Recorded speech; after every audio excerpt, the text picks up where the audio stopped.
pilot. Discovery, roger. Go for deploy. Stay tuned. Everybody in the shuttle program. The crew is go for launch. Roger. Nice to be in orbit. We have followed in their footsteps to get us where we are set.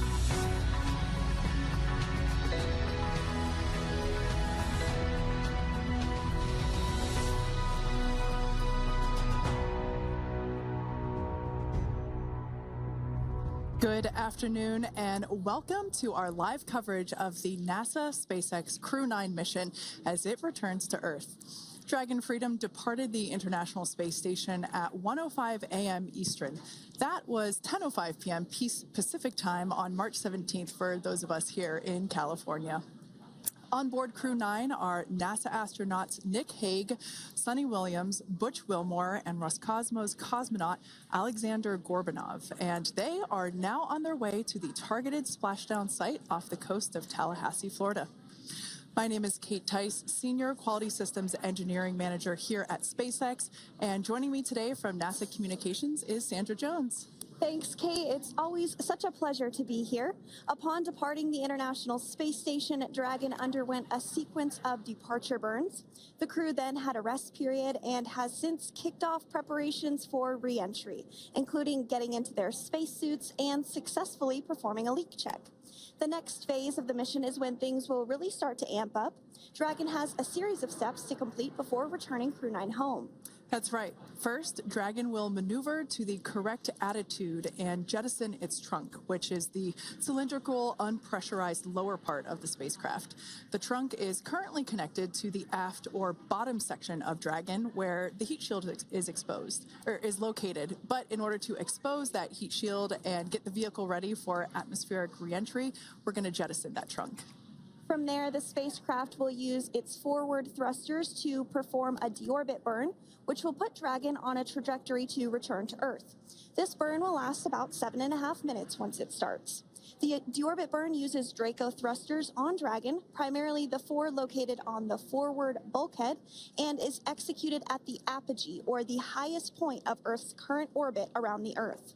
This deorbit burn will alter Dragon's path to ultimately line it up to re-enter Earth's atmosphere and splash down off the coast of Florida. Splashdown today is planned for 2:57 p.m. Pacific or 5:57 p.m. Eastern.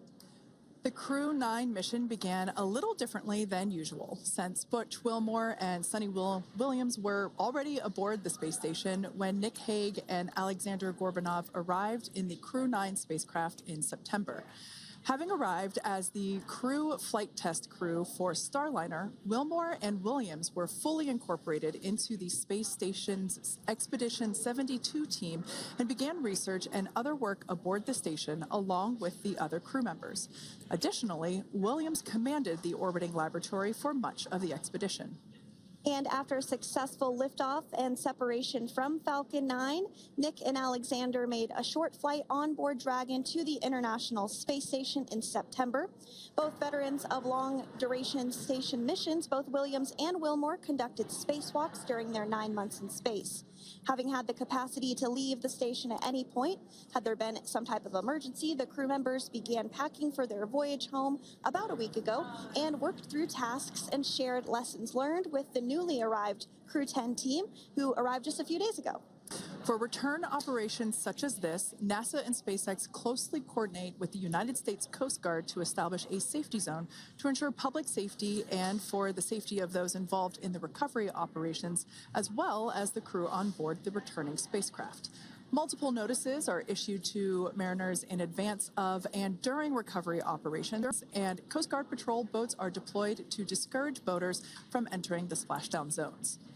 Now, we do want to stress to the public the need to respect this safety zone. Recovering a spacecraft from the water is a hazardous task, and any other boats interfering increases risk to the astronauts in Dragon, the teams working to recover them from the water, and the safety of those that come too close. So for the safety of the crew and your safety, we recommend you sit back and watch as we'll be bringing you the best possible views of our astronauts' homecoming. And they will be the best views that you can get. So let's take a minute to meet our returning crew. U.S. Space Force Colonel Nick Hague is your Crew-9 commander. He was selected by NASA as an astronaut in 2013. This was his second spaceflight to the International Space Station and third launch overall. He spent 171 days in space with Crew-9 and has a career total of 374 days in space. During his mission, he completed a spacewalk with astronaut Suni Williams. That was his fourth spacewalk, earning him a career total of 25 hours, 56 minutes of spacewalking time. Before Crew-9, Haig previously served as a crew member of Expedition 59 and 60 back in 2019. He flew with Alexei Ovchinin and NASA's Christina Cook. So this is his second time sharing the space station with Ovchinin. The Kansas native is a test pilot of a distinguished graduate of the United States Air Force Academy.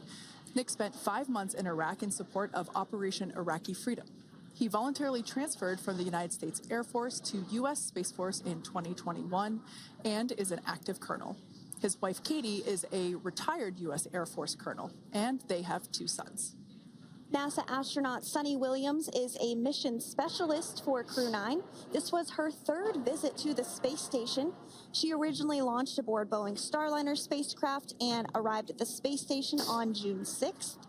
And it looks like we are beginning to get some views inside the spacecraft, overlooking the shoulders of the crew on board Dragon. We'll continue to bring you those views throughout the day and views throughout splashdown this afternoon rather. But to jump back into a little bit more about Suni, she became an Expedition 71-72 crew member, and she logged 286 days in space on this mission. But she actually has a total of 608 days in space, the second most time in space by a U.S. astronaut. Former NASA astronaut Peggy Whitson ranks first for the U.S. with 675 days in space. She conducted 2 spacewalks and has completed 9 over the course of her career for a total of 62 hours and 6 minutes of spacewalking time. She ranks 4th on the list of cumulative time spacewalking by a female astronaut. And she has flown on 4 different spacecraft types, including the Space Shuttle, Soyuz, Starliner, and now Dragon. Previously, she served on Expedition 14 and 15 in 2006 and 2007, and again with Expedition 32 and 33 in 2012. She's a retired U.S. Navy captain and is a proud graduate of the U.S. Naval Academy. NASA astronaut Butch Wilmore is also serving as a mission specialist today. This is his 3rd spaceflight and, just like Suni, logged 286 days in space. He conducted 1 spacewalk and completed 5 over the course of his career, earning him a total spacewalking time of 21 hours, 2 minutes. He's flown on 4 different spacecraft types throughout his career: the Space Shuttle, Soyuz, Starliner, and now Dragon. Previously, the Mount Juliet, Tennessee native served on STS-129 in 2009 and Expedition 41 and 42 from 2014 to 2015. Wilmore is also a retired captain in the U.S. Navy. And Alexander Gorbanov is a 3rd mission specialist serving on today's mission. Crew-9 was his very first spaceflight to the space station, earning him a total of 171 days in space over the course of his career. Gorbanov, along with Nick Haig, saw the arrival of 4 visiting vehicles and saw the departure of 4 as well. The duo orbited the Earth more than 2,700 times during their mission. Before his cosmonaut selection in 2018, Gorbanov worked as an engineer for a rocket space corporation and helped support cargo spacecraft launches from the Baikonur Cosmodrome in Kazakhstan. To prepare for upcoming events, Dragon is currently doing a couple of things autonomously. First, it's isolating the thermal control system fluid loops from the radiator. This system is what will help keep the internal temperature of Dragon very comfortable for Nick, Suni, Butch, and Alexander during the re-entry phase. Dragon is also initiating separation of the claw mechanism, which will terminate data, power, and fluid connections between the spacecraft and the trunk in preparation for that trunk separation that I mentioned earlier. Now, as we saw before, we are hoping to get more views inside of the Dragon capsule. We will bring those, of course. We want to see more of our 4 crew members. But now a bit more of the Dragon Freedom capsule. It has flown on several missions for NASA. It first launched April 27th, 2022. to the International Space Station on NASA's SpaceX Crew-9 mission. It was subsequently used for 2 private spaceflight missions to the space station for Axiom Space, Axiom Mission 2 in May 2023, and Axiom Mission 3 in January of 2024. And of course, Crew-9 launched last year, is September 28th. So yeah, a little bit about the Dragon Freedom capsule. Here, a view that we have once again between the shoulders of Commander Nick Hague, who is on the left-hand side of your screen there, and Mission Specialist Alexander Gorbanov there on the right. That's right, Kate. And the next major milestone that we're looking ahead towards this afternoon is claw separation. We're targeting that claw separation at 2:05 p.m. Pacific time this afternoon, so less than 10 minutes from now. Continuing to get some views inside Dragon Freedom. To the far left there is NASA astronaut Butch Wilmore, and as you can see, the crew is suited up in their space suits. They are suited up in what we call dynamic phases of flight. So when they launch, when they dock, when they undock, when they return back for splashdown. We might hear some call-outs on the loops about putting their visors down. That will happen just prior to deorbit burn. And you'll hear us pause when some of those communications happen. That's because we want to make sure that we are relaying the best information to you all, and so that you hear it as well. So if you do hear us pause, that is what we're doing. You also see they have their on there, and I know the gloves are pretty unique on the Dragon spacesuits, right? They're custom created? Yes, the spacesuit overall is custom fit for each astronaut. These gloves enable usage of the touchscreen panels that they have in front of them.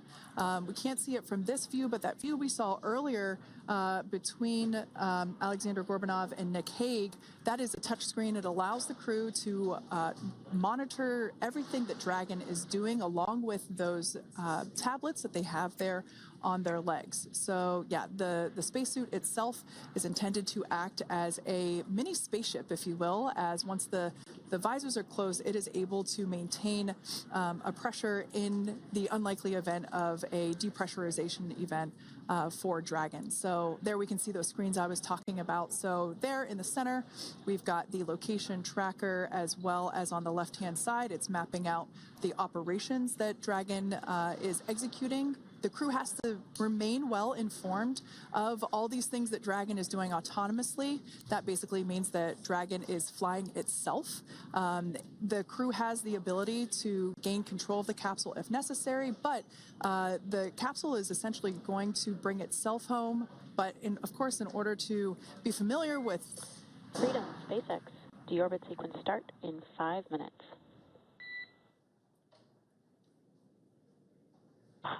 Freedom Cup.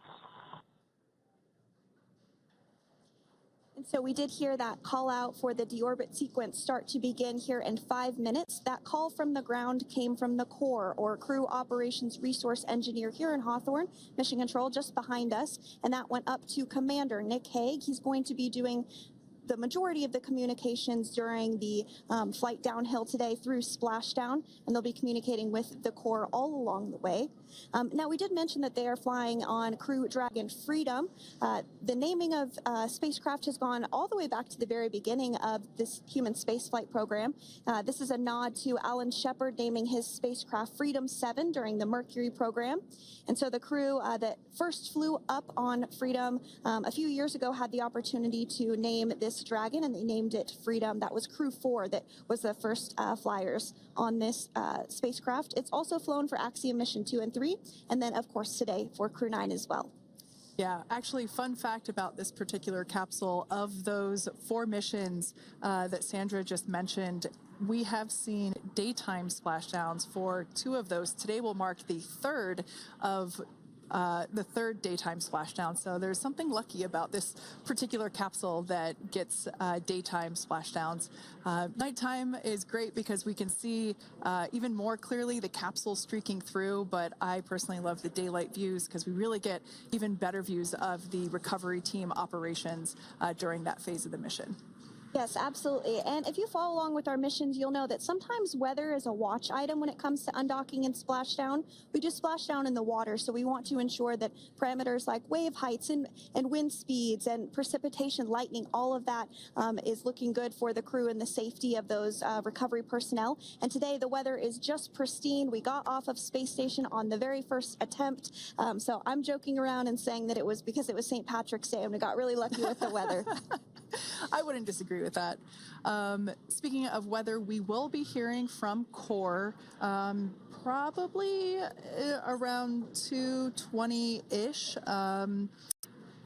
Typically, before we enter the period of loss of signal, or LOS, we will hear an entry briefing from the Core, the Crew Operations Resource Engineer, and they will deliver important information like updated anticipated splashdown and loss of signal times to the crew, as well as the wave height and wind speed. So we'll be standing by to listen in on those. Like I said, that will happen shortly after. Typically after trunk separation. I can't quite remember if it's before or after deorbit burn. It must be before. But in any case, we'll be hearing all of that coming from Core. In fact, that individual is seated there in the room on your screen. That is SpaceX Mission Control in Hawthorne, California. That room is located just over our shoulders, and that is where Dragon operators are standing by on console, monitoring the progress of Dragon as it continues its way home. It's been, at the point of splashdown, it'll be about 17 hours since Dragon undocked from the International Space Station. The team there in mission control, there are multiple teams, in fact, and they cycle through shifts to ensure that everybody gets the required rest and sleep periods, just like the astronauts on board. That Crew Operations and Resource Engineer is seated there in the room, and that, like Sandra said, is the primary voice that we'll be hearing communicate from the SpaceX team to the crew on board. That's right. And so it looks like we're about 3 minutes or so from the claw separation portion of today's flight. The claw is a portion on the spacecraft that holds the trunk to Dragon. Following claw separation, we're going to jettison or remove that trunk because it's no longer needed. The trunk has solar arrays on it that provides power to the Dragon spacecraft. But now that we're beginning the reentry process, we need to go ahead and jettison that trunk and able to expose the heat shield, which is really going to do the heavy lifting as Crew-9 re-enters the Earth's atmosphere. They come in at 17,500 miles per hour, so they really need to ensure that that heat shield absorbs that heat, and there's... Deorbit sequence start.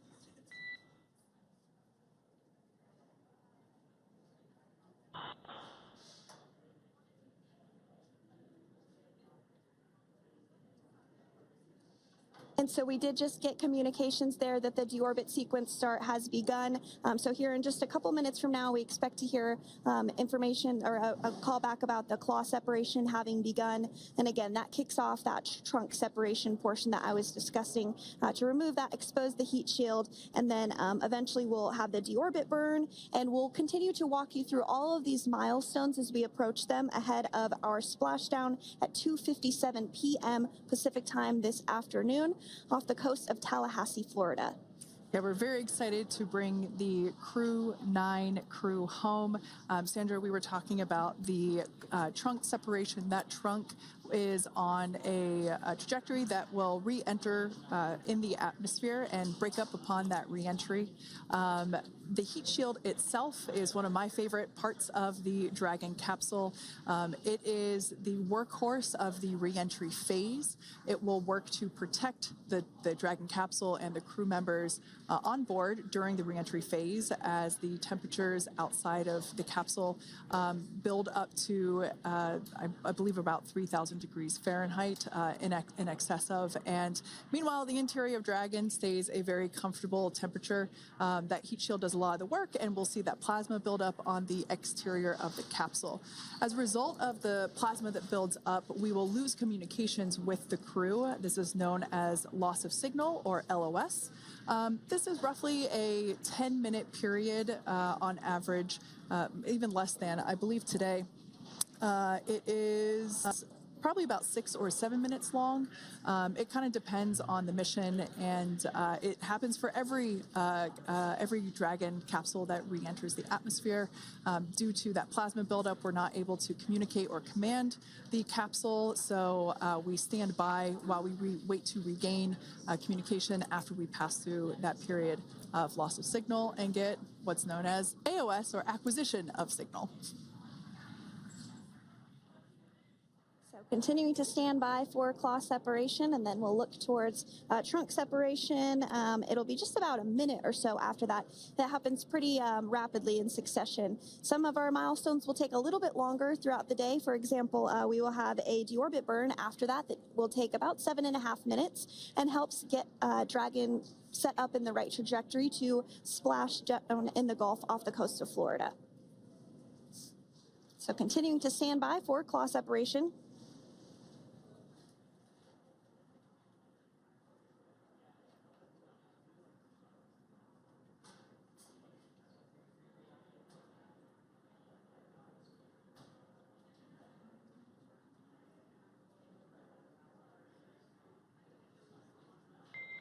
Nominal trunk jettison. All right. Great news there. That trunk has been jettisoned from the Dragon capsule. So the claw was separated. That's the mechanism that connects the telemetry and power between the Dragon capsule and the trunk. In order to expose the heat shield underneath Dragon, we had to jettison that trunk, and so we just got confirmation that that has happened. So that is great news. Basically means that telemetry is looking good, and that the nitrox system is primed for cabin and suit cooling, and the heat shield, like I said, is now exposed and ready for atmospheric re-entry. The trunk served its purpose by gathering energy from the sun through its solar cells and converting that to battery power. Since we separated the trunk, we can't generate any more new power, but we really don't need to, since we're coming home and Dragon has enough battery power already stored. Now, up next, the final steps that Dragon will perform prior to re-entry: the slew, or the maneuver to deorbit burn attitude, and then the deorbit burn itself. This deorbit burn is the last time that the forward Dracos, which are the 4 thrusters located on top of the spacecraft under the nose cone, it's the last time that they will ignite.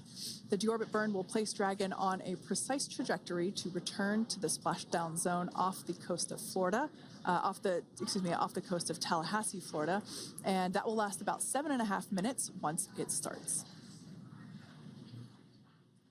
And so deorbit burn is targeted for 2:11 p.m. Central Time, so about 2 minutes from now. As we mentioned, it's going to last about 7.5 minutes, again, helping to get Dragon into the precise trajectory to ensure that splashdown occurs in the area that was calculated and where the recovery team is already in place, ready to support splashdown operations today. The recovery vessel Megan is the ship that is going to be utilized today, and we also have what is called fast boats that go out first to check the spacecraft and make sure everything is looking good before the recovery vessel Megan approaches. So that whole recovery process takes about an hour, I would say, from the time the crew splashes down to the time they're on the boat and the crew gets out of the capsule. And we'll continue to bring you live coverage through every step of the way today as Crew-9 returns home. Indeed. Now, let's take a little bit of a closer look at Dragon. One of the great things about being close to the space station is that we can use space station cameras to look at Dragon, but now that Dragon is on its way home, we don't have those external cameras. So here's an animation of what the capsule looks like. We've got the pressurized section, the capsule on the top, and the trunk, or the unpressurized section, on the bottom. That's where those solar panels that we manufacture in-house are located, soaking up the energy from the sun and turning it into power for the capsule.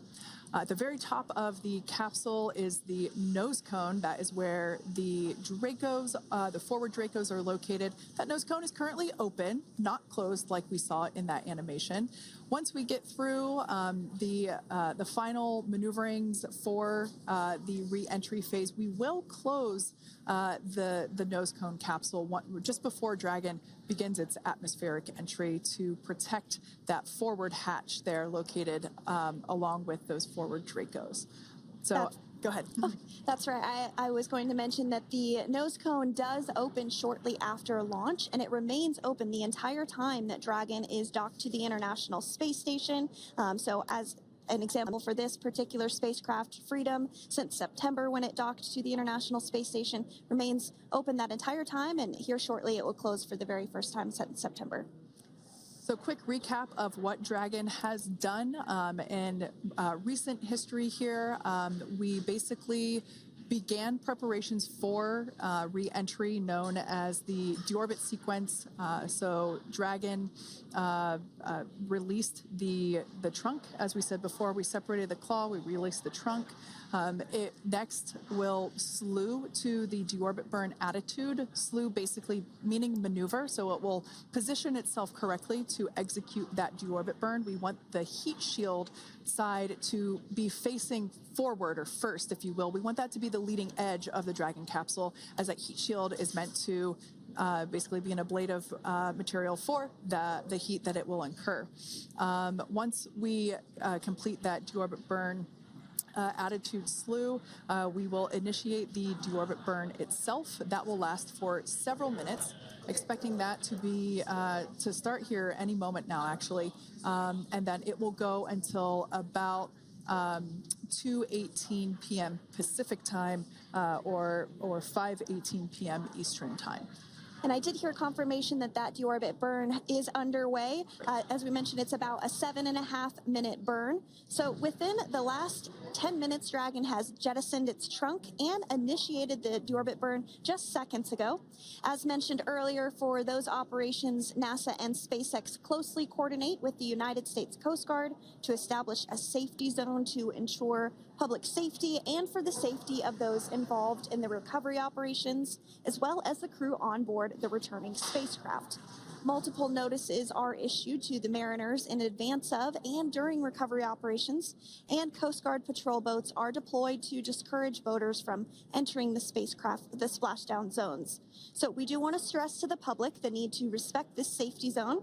Recovering a spacecraft from the water is a hazardous operation, and any other boats interfering increases the risk to not only the astronauts in Dragon, but the teams working to recover them from the water and the safety of those that may come too close. So for the safety of the crew, which you see there on your screen, your safety, we recommend you sit back and watch as we'll continue to bring you the best possible views of our astronauts' homecoming. Yeah, as I mentioned earlier, this deorbit burn is the last time that we will utilize our 4 forward Draco thrusters. Forward basically meaning at the top of the Dragon capsule. Dragon Freedom has not yet entered the Earth's atmosphere. This deorbit burn is what will line the vehicle up and put it on its final trajectory to the landing site right off the coast of Tallahassee, Florida. So basically, it is the last burn that the Dragon spacecraft executes and is what really locks it in for that precise landing. As you can see on your screen right now, Nick, Suni, Butch, and Alexander are using their screens to keep tabs on the burn duration, the Draco firings, and trajectory details such as entry angle, spacecraft perigee, and how much distance remains until deorbit burn termination. As I mentioned earlier, Dragon is flying itself. So all the crew has to do is stay strapped into their seats and keep tabs on things. Although I must say, if I had one of those window seats, it would be pretty difficult to restrain myself.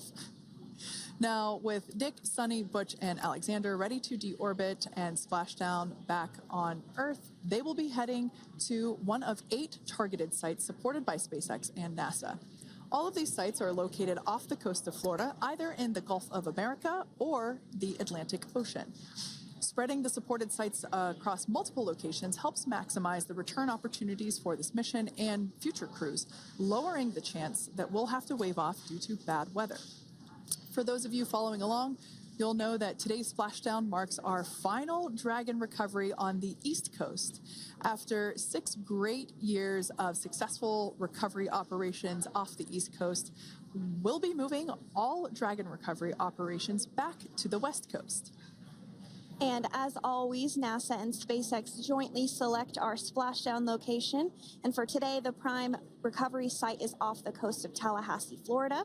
The selection process works with a lot of different variables, including the space station's orbital trajectory or path that it follows, what landing sites are available and have favorable weather, how much free flight capability Dragon has for the trip home, and the sleep schedules for the returning crew members, as well as, of course, the big one, the weather.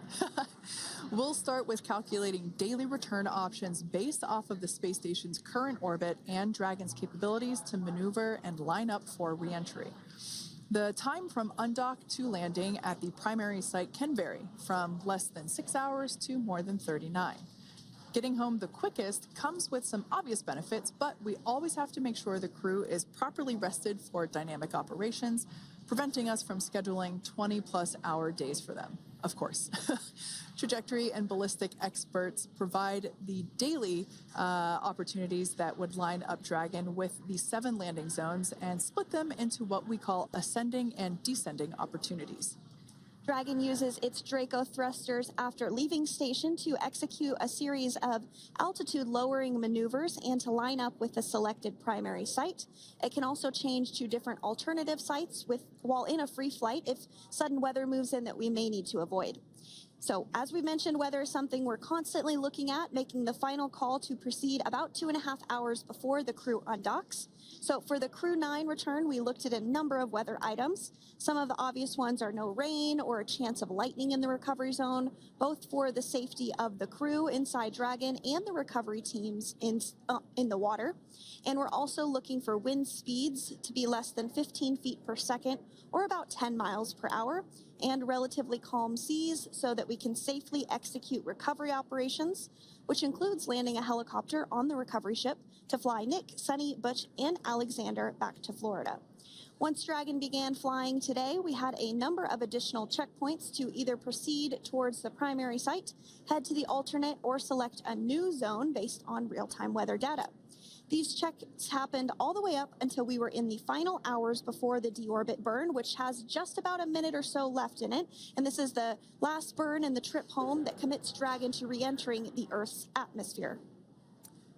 Now, we are currently waiting to conclude the deorbit burn. We've got less than a minute until that finishes. We will expect to hear a call out for nominal burn, which will confirm completion of that deorbit burn for Dragon Freedom. We can see images there from the touchscreen display panels that the crew utilizes in flight. We can see the visualization of exactly which one of the 4 forward Draco thrusters are firing. That's why you have kind of like a strobe effect there.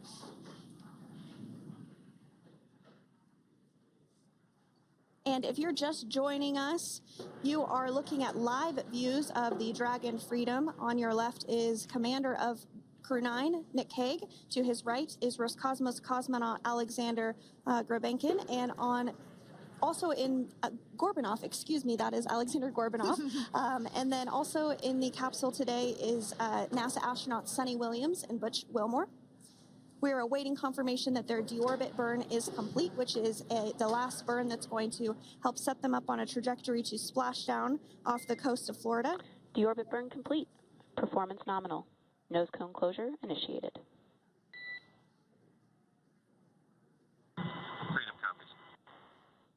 All right, excellent news there. We heard the words we were looking for, nominal burn. So that means that that deorbit burn was successful and nominal, meaning as expected. And we're now beginning to close the nose cone in preparation for atmospheric reentry. So in the background, Dragon is currently inhibiting those forward bulkhead Draco thrusters that we just used to complete the deorbit burn, ensuring it's safe to latch the nose cone shut for reentry. Also, the vehicle has initiated the nitrox suit purge, which will help keep Nick, Suni, Butch, and Alexander cool and comfortable during reentry, which is coming up in about 20 minutes from now. At this point, the nose cone is closing and protecting the forward hatch for reentry, and the crew are using their screens to continue to monitor the locking of the nose cone, which is done by a set of hooks. And as we mentioned earlier, that nose cone has remained open since September, so this is the first time it's closing in a few months. Yeah, that's absolutely right. Now, we will be expecting, as I mentioned before, an entry brief from SpaceX Core. Again, that's the Crew Operations Resource Engineer who is seated in that room that you see there on your screen. That entry brief will provide updated times for anticipated splashdown as well as the loss of signal or period of LOS. And that briefing will also give us information such as wind speed and wave height at the expected splashdown location. But all in all, everything has been great today. All events have been executed on time as expected, and we are looking forward to a splashdown of the Crew-9 crew at about 5:57 p.m. Eastern Time or 2:57 p.m. Pacific Time. Between now and then, things are going to start moving quite quickly. In fact, if anything, this will have seemed like the slower part of the reentry phase. We're going to go through, like I said, that period of loss of signal or LOS. That period is a few minutes long where we are unable to communicate or command the capsule due to the plasma that builds up on the exterior of the capsule. That period, like I said, lasts for a couple minutes. You will start to hear SpaceX Core hail the Crew-9 crew a little bit earlier than expected because we, in the past, have actually regained communications a couple minutes earlier than initially anticipated. So we'll go through that period of loss of signal, that entry period, that specifically when the Dragon spacecraft is re-entering through the atmosphere. Approximately at about 18,000 feet when the capsule is traveling at 350 miles per hour. We will see our first views of parachutes for the day. It's one of my favorite moments of return sequences is when we get to see the drogue parachutes. We'll see the drogues come out. Those drogues will help slow the vehicle down to about 119 miles per hour. And then that is when the main parachutes will come out from the Dragon spacecraft and then ultimately end in splashdown. And we are hearing confirmation that the nose cone is closed and everything was nominal or as expected with that closure. So as we begin the second half of entry, Dragon is now beginning to inject cooled nitrox into the air being delivered to the spacesuits worn by Nick, Suni, Butch, and Alexander. Again, this is what will allow the crew to remain comfortable while external temperatures reach 3,500 degrees Fahrenheit as they re-enter the Earth's atmosphere. So the heat shield is pointing forward, leading Dragon to the landing site. Yeah. Now, speaking of the heat shield, Dragon's primary heat shield is comprised of PICA 3.0, which stands for Phenolic Impregnated Carbon Ablator. The first-gen PICA was initially developed by NASA for studying and sampling comets within our solar system. SpaceX partnered with NASA to develop PICA-X, which was the second-generation product used on all Dragon 1 cargo resupply service missions that resupplied the International Space Station on 20 missions. PICA 3.0 was developed specifically for use on Dragon 2 crew and cargo with enhanced structural and thermal capabilities that allowed the heat shield to be even more effective in the way that it utilized the ability to make that heat ablevate as it goes through the Earth's atmosphere.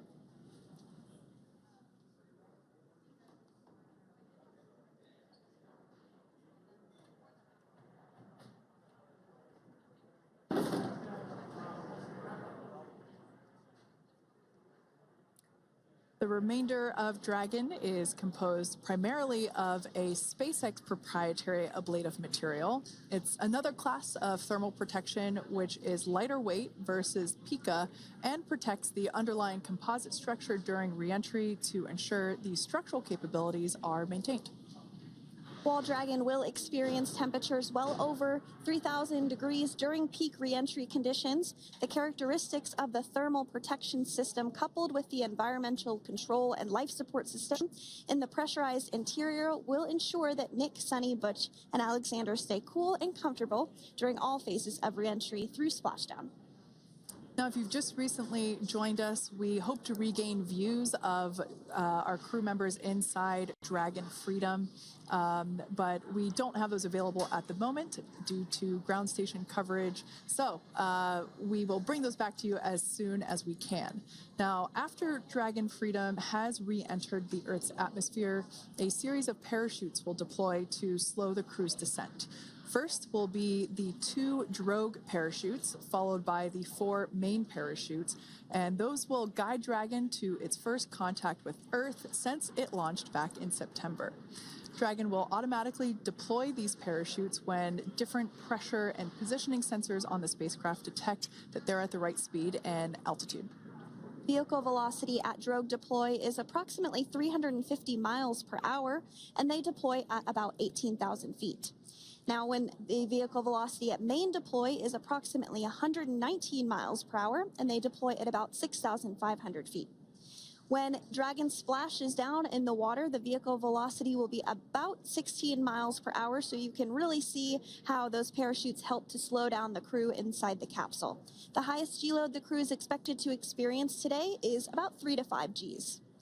Yeah, when you think about really fun roller coasters, they're about in that range. So I'm sure that our crew on board will be well equipped to experience those Gs. It's nothing for them. They go through much more intense training. And so we are continuing to make our way through a number of milestones today. We did have trunk separation. Freedom, SpaceX. Nose cone is secure for entry. Freedom comes.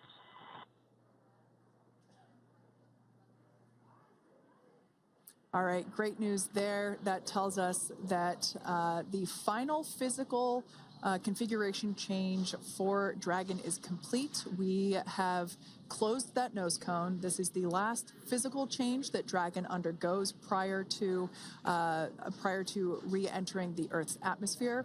It's important that that nose cone is completely closed because underneath it is not only where the 4 forward Draco thrusters are located, but it's also because that is where the forward hatch is located. That is the hatch that is utilized for the crew to ingress and egress from the station while it is docked on board. And since our capsules are flight proven and we reuse them on future space flights, we want to make sure that all of the integrity of that hardware remains intact. So that nose cone is successfully closed, and we're going to start moving pretty quickly here.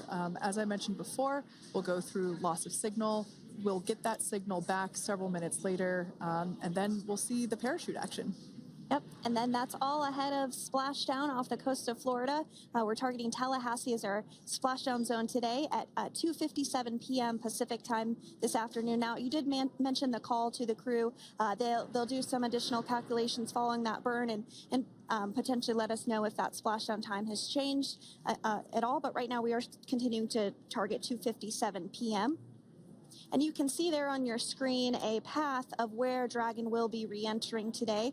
So if you are in the southern tip of Mexico, you might have the opportunity to see Dragon. Because it's a daytime splashdown, you probably won't have too great of views, but potentially you'll have the opportunity to get a glimpse of it there.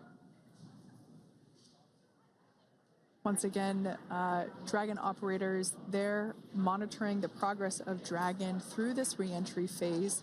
That is SpaceX Mission Control, located here in Hawthorne, California. That is also where the crew operations and resource engineer is seated. That person is the voice that we have heard multiple times and will continue to hear as the primary point of contact to the crew on board Dragon Freedom. We will also hear the voice of Commander Nick Hague. Basically, after we hear the Corps communicate something, we will hear Nick Hague indicate that they copy, that they heard the message well, some sort of recognition that the message was received. And if you joined us yesterday for our coverage during the undocking, we were communicating through something that's called a big loop. We do that when we're in integrated operations with the International Freedom, SpaceX, for entry sequence. Report when ready to copy.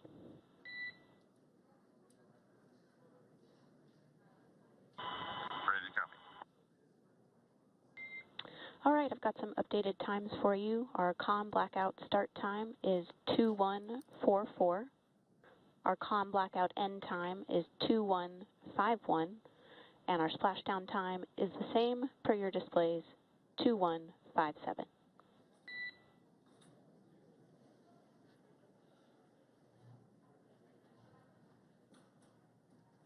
Okay. Understand comm blackout start 2144, stop 2151, splashdown per display. That's a good readback. And with that, please report when tablets are secured behind the elastic bands, restraints are tight, and visors are down. And copy, woke up.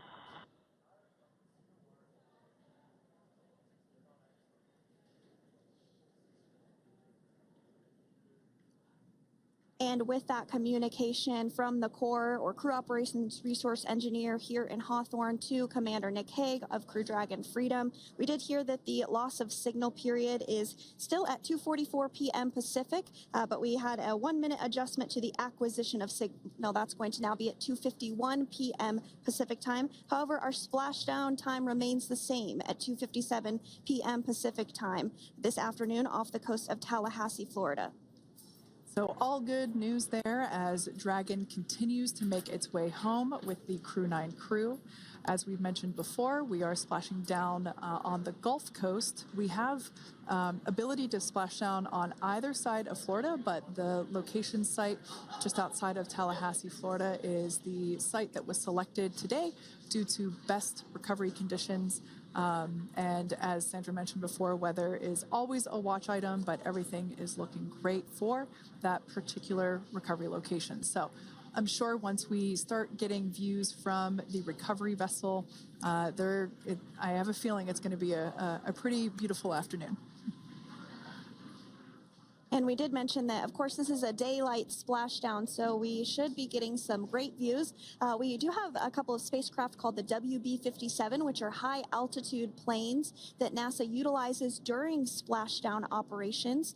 Those are en route and going to be tracking the capsule as it makes its way through the atmosphere and should be providing some good views for us. Kate and I were just chatting about how we haven't had a daytime splashdown in a little while, so we're looking forward to the views along with you. Yeah. Nighttime views are also great because we can see that capsule streaking through the night sky quite brightly. So like Sandra, you said earlier, daylight will be a little bit less bright, but we will definitely be able to see the SpaceX recovery team operations much clearer.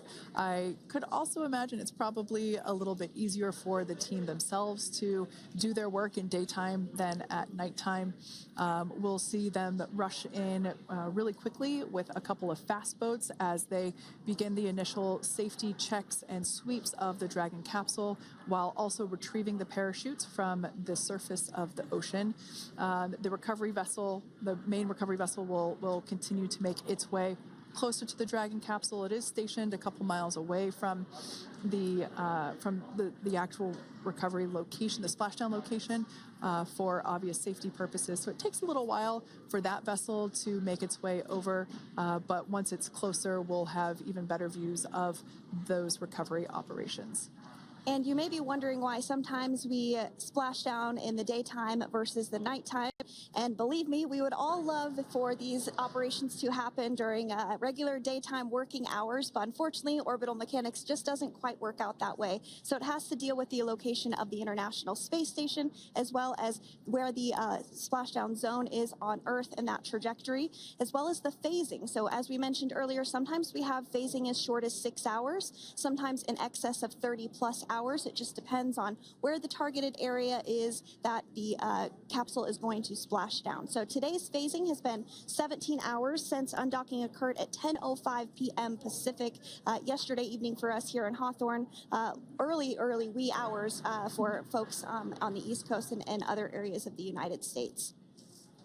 Yeah, but regardless of whether it's daytime or nighttime, the SpaceX recovery team has trained and practiced and rehearsed for it all. So regardless of daylight, They are really efficient with those operations. And but like you said, Sandra, it has been a minute since we have seen a daytime splashdown on a NASA SpaceX Crew mission. The last daytime recovery was on Crew-9, which was the debut flight for the capsule flying today, the spacecraft known as Dragon Freedom.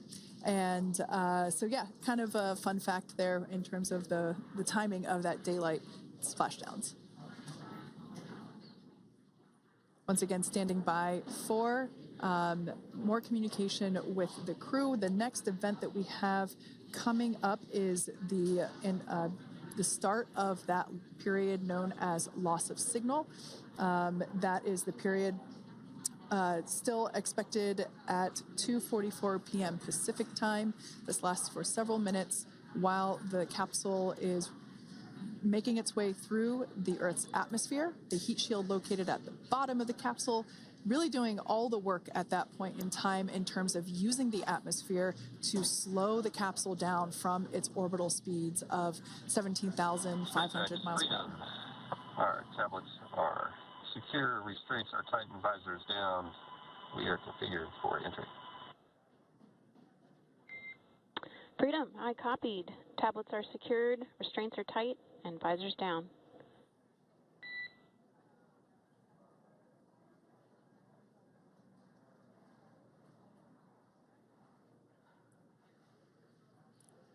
All right, great news there in terms of continuing to make progress. That back and forth communication we heard was just letting Core know that per their instructions, Crew-9 has now put away everything that was necessary in order to begin the re-entry, including those tablets that were located on their legs. Those are now stowed away. They've tightened that safety harness that we see there, and the visors are now down. So with all that being said, let's take a minute to meet our returning crew. U.S. Space Force Colonel Nick Hague is your Crew-9 commander. He was selected by NASA as an astronaut in 2013. This was his second spaceflight to the International Space Station and third launch overall. He spent 171 days in space with Crew-9 and has a career total of 374 days in space. During his mission, he completed a spacewalk with astronaut Suni Williams. That was his fourth spacewalk, earning him a career total of 25 hours, 56 minutes of spacewalking time. Before Crew-9, Hague previously served as a crew member of Expedition 59 and 60 back in 2019. He flew with Alexei Ovchinin and NASA's Christina Cook. So this is his second time sharing the space station with Ovchinin.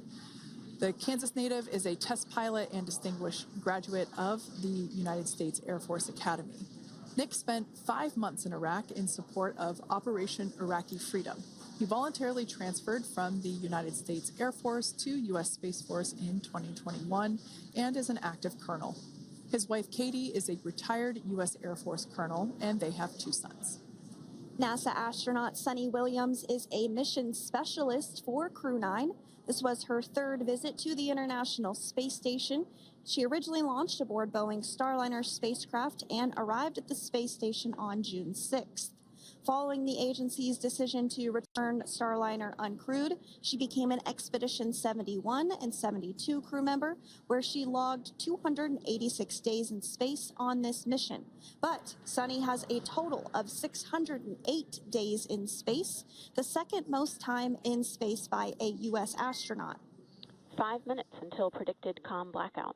We'll see you on the other side at 21:51.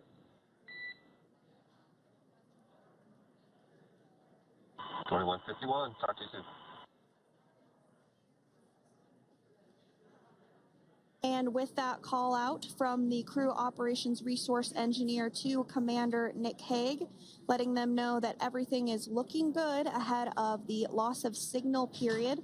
We will see the crew on the other side of the loss of signal period at 2:51 p.m. Pacific time this afternoon. Continuing on about Suni Williams, who has a total of 608 days in space, the second most time in space by a U.S. astronaut. Former NASA astronaut Peggy Whitson actually ranks first for the U.S. with 675 days in space. Suni conducted 2 spacewalks and has completed 9 over the course of her career for a total of 62 hours, 6 minutes of spacewalking time. She ranks 4th on the list of cumulative time spacewalking by a female astronaut, and she has flown on 4 different spacecraft types, including the Space Shuttle, Soyuz, Starliner, and now Dragon. Previously, she served on Expedition 14 and 15 in 2006 and 2007, and again with Expedition 32 and 33 in 2012. She's a retired U.S. Navy captain and is a proud graduate of the U.S. Naval Academy and was the first astronaut to run a marathon in space. Pretty awesome stuff. Now, NASA astronaut Butch Wilmore is also serving as a mission specialist today. This is his 3rd spaceflight and, just like Suni, logged 286 days in space. He conducted 1 spacewalk and completed 5 over the course of his career, earning him a total spacewalking time of 21 hours and 2 minutes. He's flown on 4 different spacecraft types throughout his career: the Space Shuttle, Soyuz, Starliner, and now Dragon. Previously, the Mount Juliet, Tennessee native served on STS-129 in 2009 and Expedition 41 and 42 from 2014 to 2015. Wilmore is also a retired captain in the U.S. Navy. Next up is Alexander Gorbanov, who is the 3rd mission specialist serving on today's mission. Crew-9 was his first space flight to the space station, earning him a total of 171 days in space over the course of his career. Gorbanov, along with Nick Hague, saw the arrival of 4 visiting vehicles and saw the departure of 4 as well. The duo orbited the Earth more than 2,700 times since September. Before his cosmonaut selection in 2018, Gorbanov worked as an engineer for a rocket space corporation and helped support cargo spacecraft launches from the Baikonur Cosmodrome in Kazakhstan.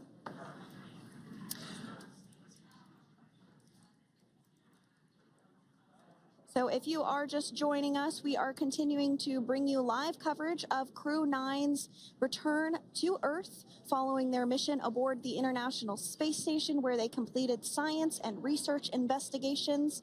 We are targeting splashdown off the coast of Florida at 2:57 p.m. Pacific time. The next major milestone that we'll look ahead towards is what we call loss of signal, or LOS, when we won't have communications with the crew because they will be re-entering the Earth's atmosphere.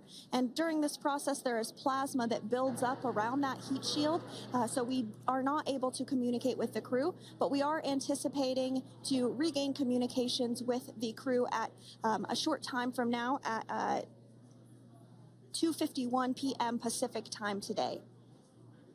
As we said before, everything continues to look good for the return of the Crew-9 team. We are about to go into that period of loss of signal. Once we get views of the crew inside the capsule, once again, we will be sure to bring those to you. But that period of time is when plasma is building up on the exterior of the capsule, generating heat in excess of 3,500 degrees Fahrenheit. So we are unable to communicate or command the spacecraft at that time. And that includes, unfortunately, video feeds as well. So as soon as we get the views back inside Dragon, we will bring those to you. But until then, we are going to stand by and continue to monitor the progress of Dragon. Like Sandra just said, we are anticipating the blackout period to begin at 2:51 p.m. Pacific time, 5:51 p.m. Eastern time. This will last for several minutes. It's not super exact, even though we are predicting acquisition of signal, or AOS, to come back at 5:51 p.m. Eastern time. In the past, we have regained communication sometimes a little bit earlier than that, so we'll probably start to hear Core begin to hail Crew Dragon a minute or two prior to that anticipated acquisition of signal. But right now, Nick, Suni, Butch, and Alexander are seated in their seats inside Dragon Freedom. Their visors are down, and they have put away or stored the tablets they had located on their upper leg to monitor Dragon's progress.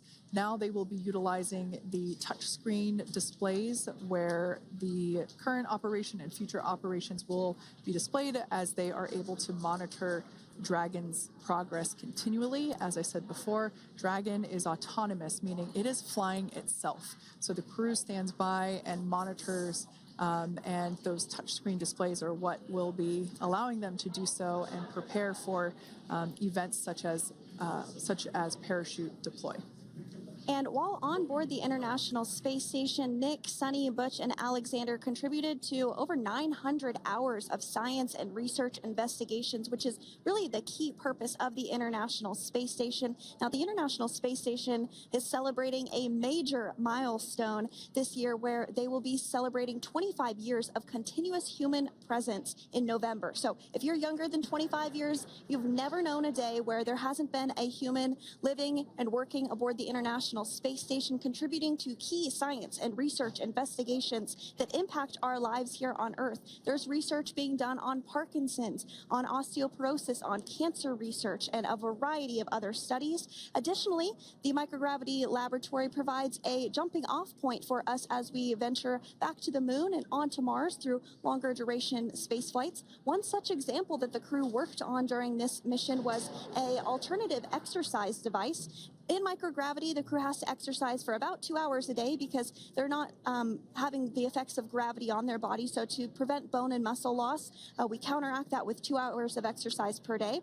On board the International Space Station, they have 3 ways in which they can exercise. They have a bike, they have a treadmill, and they have a similar to a weightlifting machine that counteracts the microgravity environment. But a particular experiment that this crew tested out was a combination of all 3 of those in one smaller device, and this is really critical as we continue on to the moon, Mars, and beyond, because space is really important in spacecraft. So if we have something smaller that the crew might be able to utilize, that can potentially help us venture out even further into the solar system.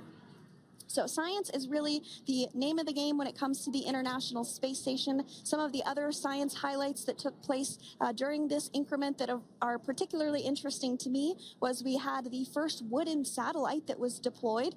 This is a study to see if other materials might be more resourceful or renewable in space. So I'm really excited to see the results of that one as well. Additionally, we had a couple of spacewalks that took place to not only provide maintenance to the International Space Station, but also where we swabbed the outside of the space station near vents to see if any microbes that we all have microbes on us, to see if any of those could survive in the harsh environment of space, which again is very important for us to know and understand as we continue to the moon, Mars, and beyond. Very exciting stuff.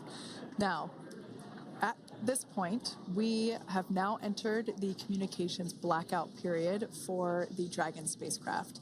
This lasts approximately 7 minutes due to plasma formation around the spacecraft itself.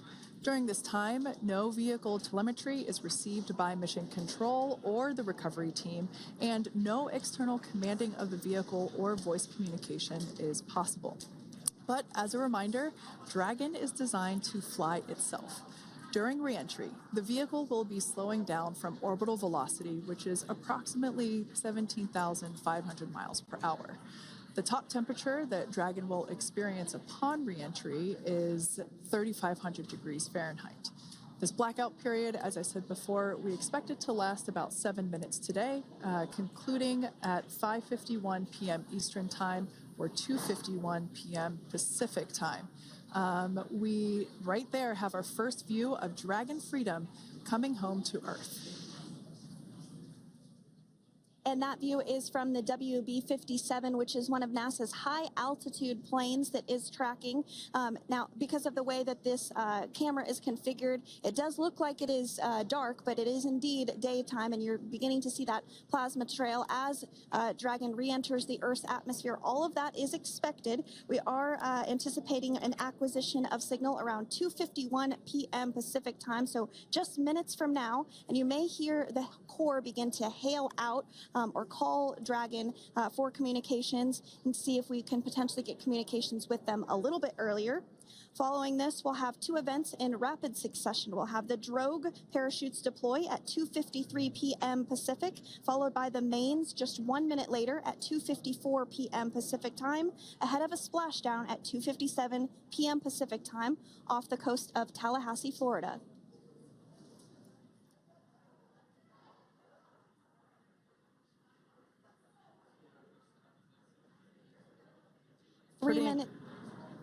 Pretty incredible views of the Dragon spacecraft making its way home back to planet Earth with the Crew-9 astronauts on board. Once again, this view is coming from the WB-57 plane. That heat shield we can see doing magnificent work as it works to... Freedom, SpaceX, Comcheck.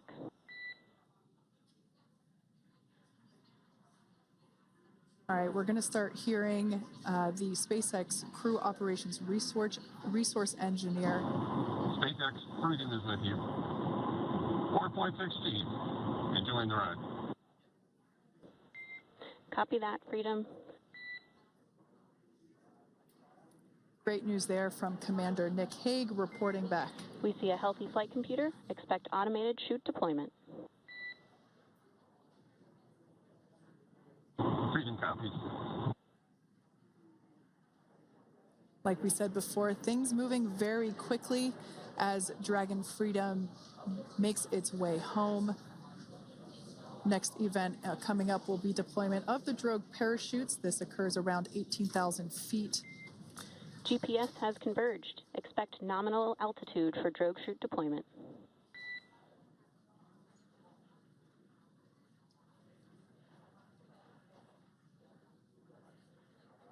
We're about 2 minutes away from deployment of those drogue parachutes. Now the heat shield is continuing to work to slow the vehicle down. That entry period, the Dragon spacecraft went from orbital velocity about 17,500 miles per hour down to about 350 miles per hour. So it really gives you a sense of why that plasma builds up on the exterior of the capsule, thanks to the heat shield and the work that it does. Those drogue parachutes will slow it down from 350 to about 119 miles per hour. We can see 15 kilometers. Brace for drogue window. We can see seat rotation happening inside the capsule. Great to get those first views of our crew members.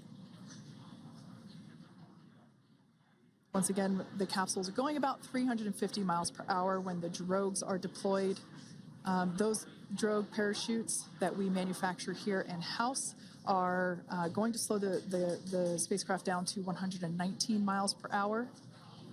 And that is when we will see the main parachutes deploy, and that occurs about 6,000 feet above the ocean's surface. And we are expecting drogue deployment at 2:53 p.m. Pacific, so we should see it any second now. And there you are getting a great view of Crew-9 inside Dragon Freedom as it returns back to Earth. We are awaiting the drogue deploys. This view coming from the WB-57 high-altitude plane. And there you see it on your screen, drogue deployment. Drogue descent rate nominal. You can hear the crowd here. Visual on 2 healthy drogues. The crowd here very excited as Dragon Freedom continues to make its way back to planet Earth.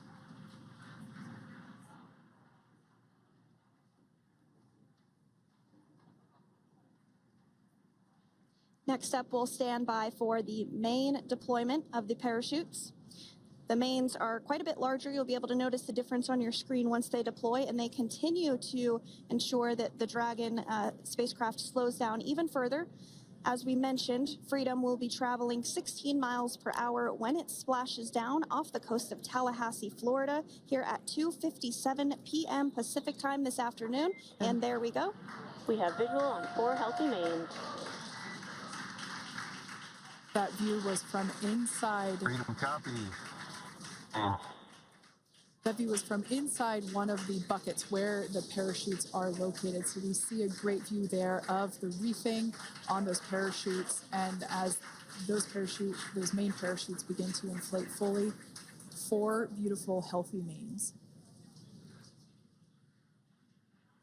Now awaiting visuals of splashdown. SpaceX Freedom, 1000. We'll start to hear Commander Nick Hague. Copy, 1000. As we heard right there, Commander Nick Hague will be calling out the altitude of the Dragon capsule from here on out. Landing in water is simpler and provides more margin against unlikely parachute issues. You can see those parachutes continuing to slow the Dragon capsule down. And if you're just joining us, you're looking at 800 meters. a live view of Crew-9, just minutes away from splashing down off the coast of Tallahassee, Florida. Splashdown 2 minutes from now at 2:57 p.m. Pacific. We do have 4 healthy mains really doing the job there. Just breathtaking views of a calm, glass-like ocean off the coast of Tallahassee, Florida. Crew-9 just minutes away from splashing down. This is really such an incredible shot. Copy, 600. That was a live view from our recovery vessel, Megan, which is stationed a couple miles away from the splashdown site. We can see the crew there using their restraints as resting places for their arms. They were just in space moments ago, so their arms were able to float freely. 400 meters.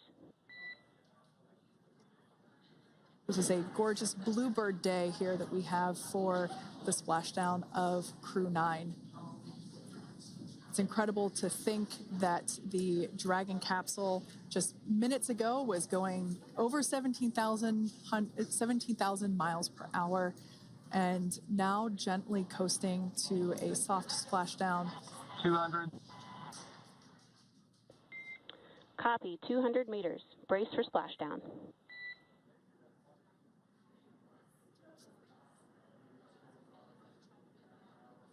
As you can see there on your screen, continuing to monitor progress of the Dragon spacecraft. And we're going to stand by for splashdown, located in the Gulf of America, off the coast of Tallahassee, Florida.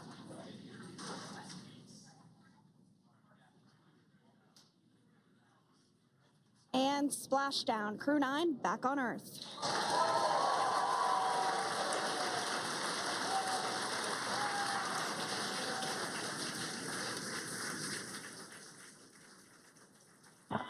And SpaceX Freedom, splashdown.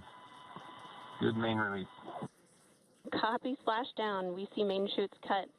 Nick, Alex, Butch, Suni, on behalf of SpaceX, welcome home.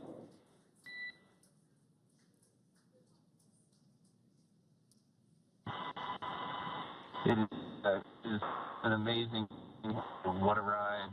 I see a capsule full of grins ear to ear.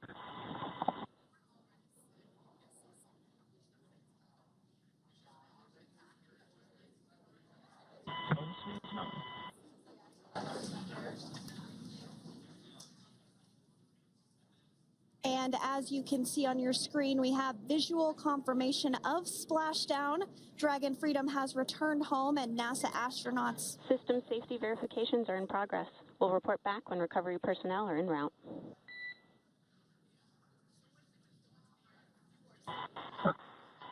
Understand. And, we're in section 2, 4.800 landing response.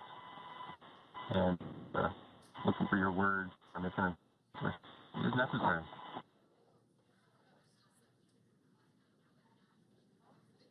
In the distance, we can see the recovery vessel making its way. Copy, you're in section 2 for the environmental assessment in 4.800. That is not necessary today.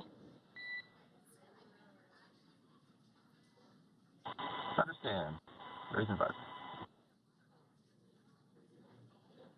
So we will continue to have communications between the Corps and Nick Hague, the commander of Crew Dragon Freedom, which just splashed down 2 minutes ago off the coast of Tallahassee, Florida. Dragon Freedom has returned home with NASA astronauts Nick Hague, Suni Williams, Butch Wilmore, and Roscosmos cosmonaut Alexander Gorbunoff. They're back on Earth after approximately 17 hours of a return journey from space.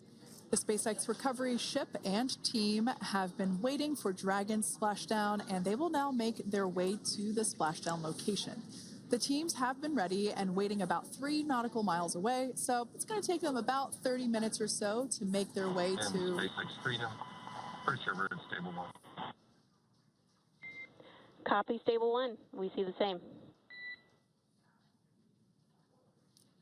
It's going to take about 30 minutes for the recovery team to make their way over to Nick, Suni, Butch, and Alexander, who are still seated and secured inside that Dragon spacecraft there on your screen. Incredible views there of that thermal protection system, or TPS. That Dragon capsule was pristine, white color before it departed the station, and we can see how the reentry phase, the thermal protection system did its job. Now, if you're wondering what that hole, that like bucket area is, that is underneath the side hatch. That is where the main parachutes were stored. So when we saw the Dragon capsule docked at station, it looked very different. The panel that protects and covers the main parachutes, that was still intact, as well as the panels that enclose where the drogue parachutes are located. We can see those fast Freedom, boats. SpaceX is go for recovery personnel to approach. Expect personnel alongside in the next few minutes. Freedom copies. We can see those fast boats. We weren't kidding when we said they were fast. While it does take about 30 minutes for the main recovery vessel to make its way over to the capsule, these fast boats will be doing a couple of things simultaneously. A couple of them are going to be working to retrieve the parachutes that you see in the background there of this drone shot. Those parachutes will be retrieved from the ocean surface. We want to make sure we are able to pull those out. The recovery vessel there closest to the spacecraft is going to be performing some safety checks.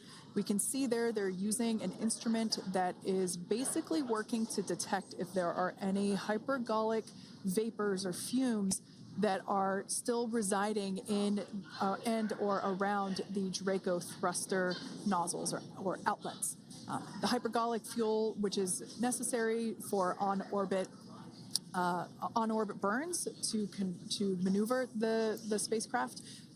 Unfortunately, those hypergolics are unable to be breathed. They are toxic, and so this team here is doing those initial safety checks to make sure that it is safe for the rest of the recovery team to approach the spacecraft. They're also checking to make sure that any residuals from the pyros are safe and are not going to cause any issues. We can see the team working their way around the spacecraft to do these basically these sniff tests on all of those Draco thrusters. And as we continue to await the recovery of our Dragon spacecraft with NASA astronauts Nick Hague, Suni Williams, Butch Wilmore, and Roscosmos cosmonaut Alexander Gorbanov inside, Dragon has autonomously completed several steps to safe itself following splashdown. We are continuing to see Dragon in what is known as stable 1 configuration. That's kind of the ideal configuration following splashdown. It's upright, and the Dragon capsule is in the right configuration for it to be hoisted into the recovery vessel Megan, which you do see a little ways off in your screen approaching. Dragon will continue to remain live on air with you through that recovery process, all the way through the point where the crew is extracted from the Dragon spacecraft. Now, if you are just joining us, the mission has gone smoothly so far. Dragon successfully splashed down off the coast of Tallahassee, Florida at 2:57 p.m. Pacific, 5:57 p.m. Eastern Time this afternoon.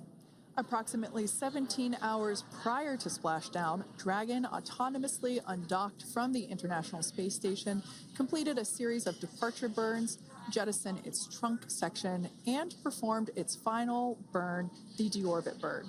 This placed the Dragon spacecraft on a trajectory toward Tallahassee, Florida. Dragon successfully re-entered the Earth's atmosphere, followed by deployment of its parachutes to slow the spacecraft down to a gentle splashdown. We're now going to follow the...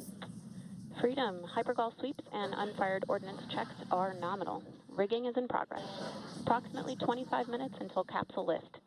Stand by for PMC with SpaceX Flight Surgeon.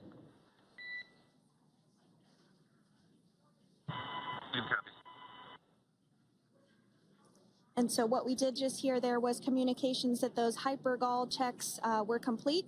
They didn't find any of that upon those checks, so we'll continue to move through the timeline. Next up is a process called rigging, which you see happening right now on your screen. This is when a SpaceX recovery personnel actually works to climb aboard the capsule and work through procedures ahead of lifting onto the nest of the recovery vessel Megan. We heard it's going to be about 25 minutes or so until that lift actually takes place.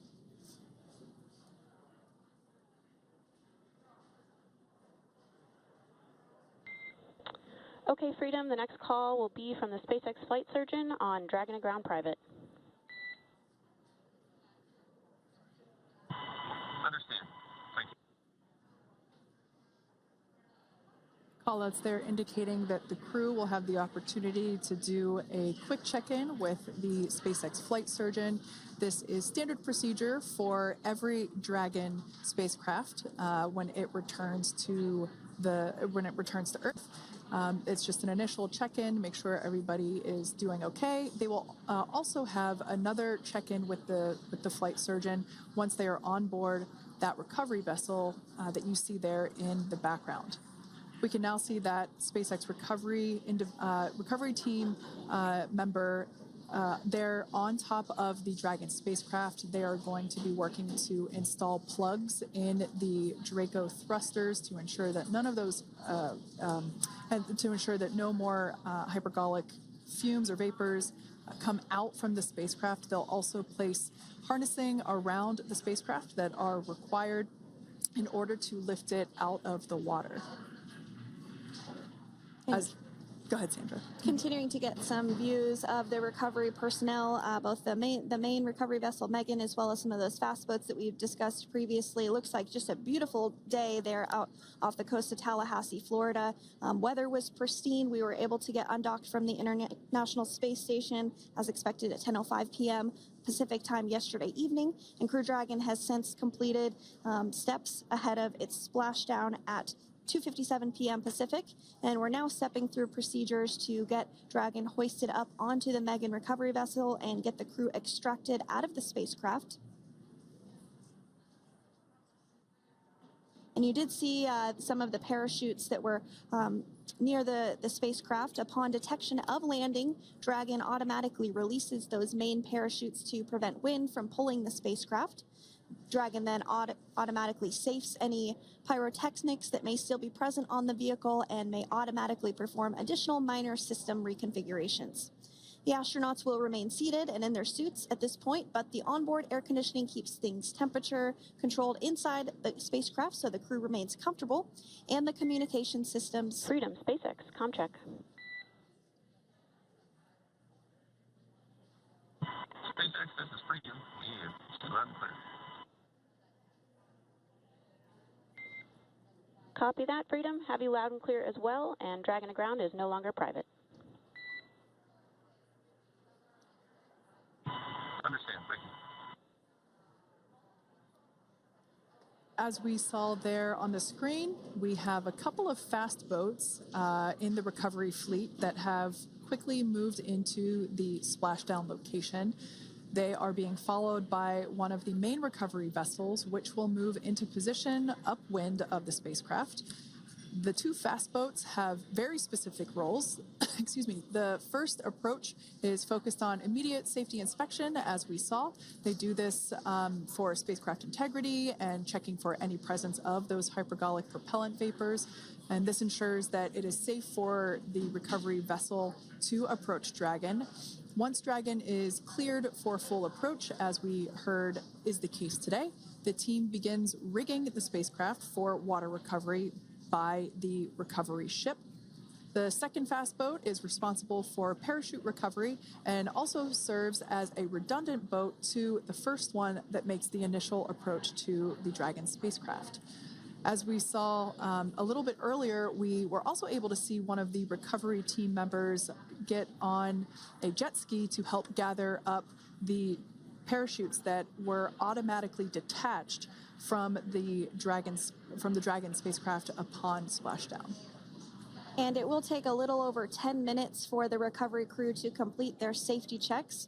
Once they complete, the team will begin preparing Dragon to be lifted, and as you see, they are preparing for that to take place at this point.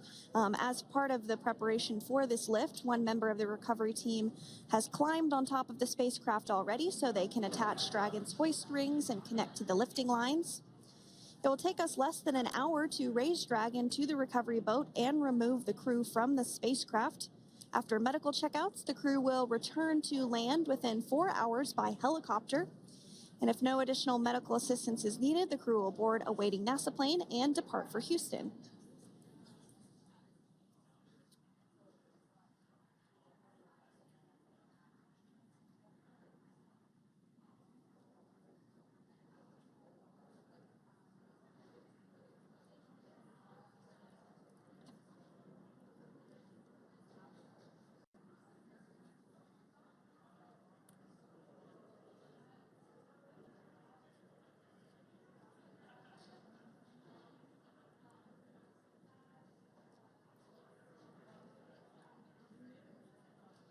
And as we continue to await Dragon to be hoisted up onto the ship, we have a very special treat.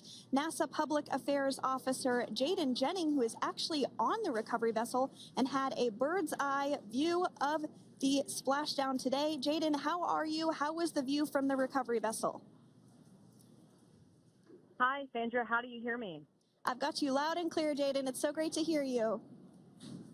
Awesome. So splashdown, Sandra, was nothing short of spectacular. We are transitioning the forward link. Comm will be unavailable for approximately 5 minutes. Freedom compass. Thanks so much, Jaden. We did just have some communications letting us know that we'll have about a 5-minute period where we won't be able to hear from the crew. So please go ahead, tell us, how was the view from the recovery vessel? Absolutely. Yeah, I was mentioning earlier, splashdown was nothing short of spectacular. And we were stationed about 1.5 nautical miles away from the splashdown zone and had great visuals here on the recovery vessel Megan.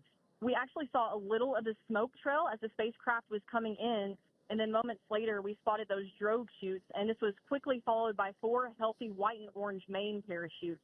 We then tracked Dragon all the way down as it slowly propelled into the ocean.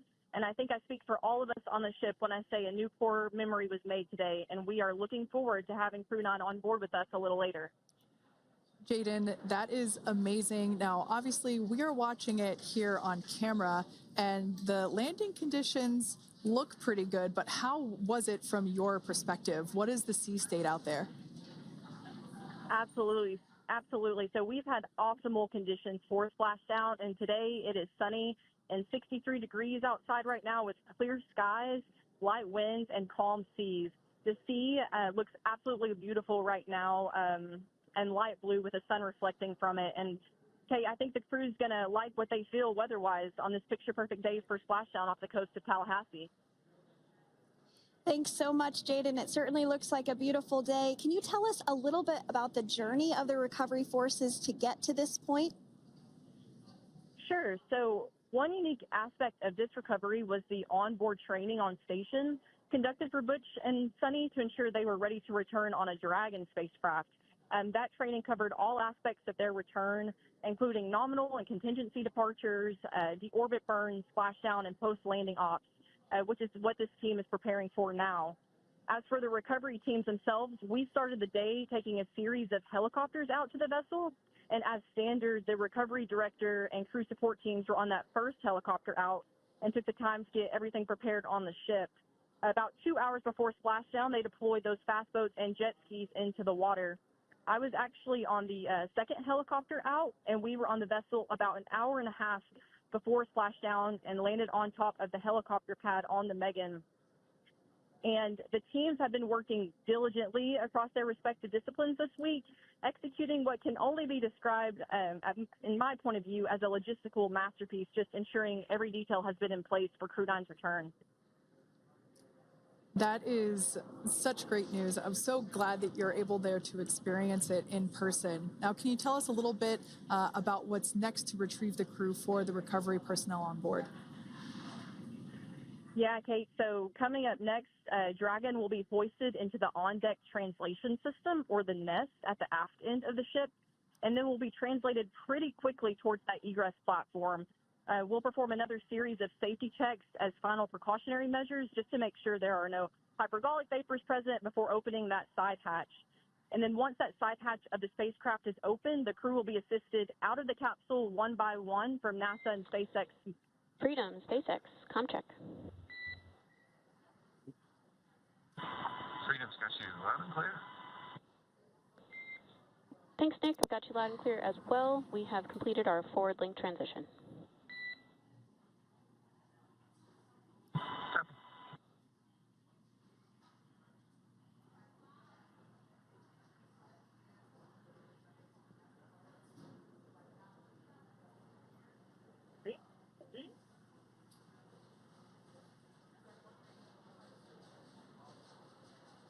And Jaden, if you did just want to go ahead and let us know what is next to retrieve the crew, we are continuing to get some great views on our screen, but I know you have an even better view yourself.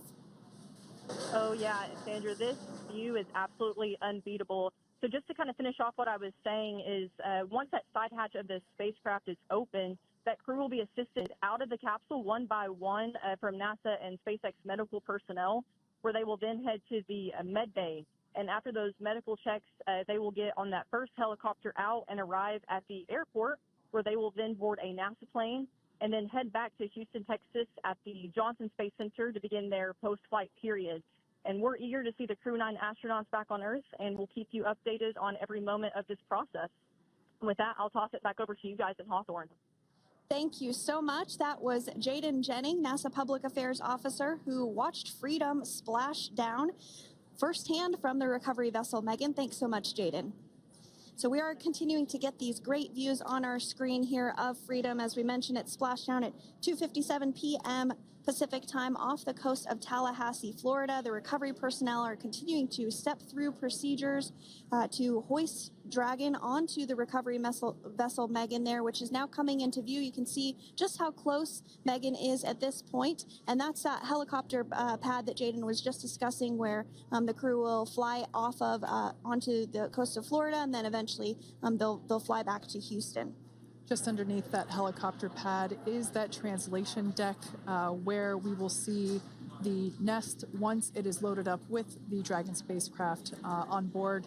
The nest will be translated to the forward end of the recovery vessel, and that is where our Crew-9 team members will egress from the Dragon spacecraft. Now, here on your screen, we can see dolphins, actually, who want to come and play with Dragon. Now, one of the fast boats there in place, working to assist the recovery team member. It's incredible. I just love these views. We really see them even better in daytime, but just seeing the recovery team work in tandem to step through each step, to step through each operation. You know, obviously they're getting quick assists from the honorary part of the recovery team, those dolphins in the water there. Now, the recovery team member that is crawling around the Dragon spacecraft. Earlier we saw a view where it was like a spider monkey pose. We can see that individual now standing in the bucket where the main parachutes were stored while Dragon was on orbit. Obviously, those main parachutes were utilized for splashdown today. They were deployed and cut from the Dragon capsule, and one of the fast boats one of the other fast boats of the recovery team working to pull those out of the water. Now, the recovery team member that is there working on top of the Dragon capsule, earlier we saw that person performing safety checks. Now we can see some harnessing being placed around the capsule. This harnessing is what will be used to lift the Dragon capsule out of the water and onto the recovery vessel. Wow, we got a cute little pod of dolphins. It wasn't just one or two. I mean, that water just looks beautiful. We had ideal splashdown parameters today. Obviously, wave height, ne'er a concern. The weather is beautiful, as Jaden mentioned, in the 60s, sunny. Looking forward to seeing Crew-9 exit the capsule here shortly once they get hoisted onto the recovery vessel Megan. We can see that recovery vessel slowly but surely closing the distance there between, oh, dolphin cam back again. We can see that the Dragon capsule and the recovery vessel, that distance is closing. Again, this is just one more step as we continue to work recovery operations for Dragon Freedom, and we anticipate the lift of the Dragon capsule to occur here in just a few minutes. Now, once all of the rigging is on the capsule and it's hooked up to the recovery vessel, we will see the hydraulic arm, which is that kind of like bridge-like structure there at the aft end of the recovery vessel. We'll see that articulate backwards, and that's a good sign that we're getting even closer to pulling the capsule out of the water. It will then move forward, and the capsule will be placed inside of what you can see there is basically a basket. We call it the nest, Dragon nest, where that's where the capsule will be placed in order for it to be translated to the forward end of the vessel and for the astronauts to egress. And before that does take place, we'll have potentially views of the rigger go ahead and jump off of the spacecraft there.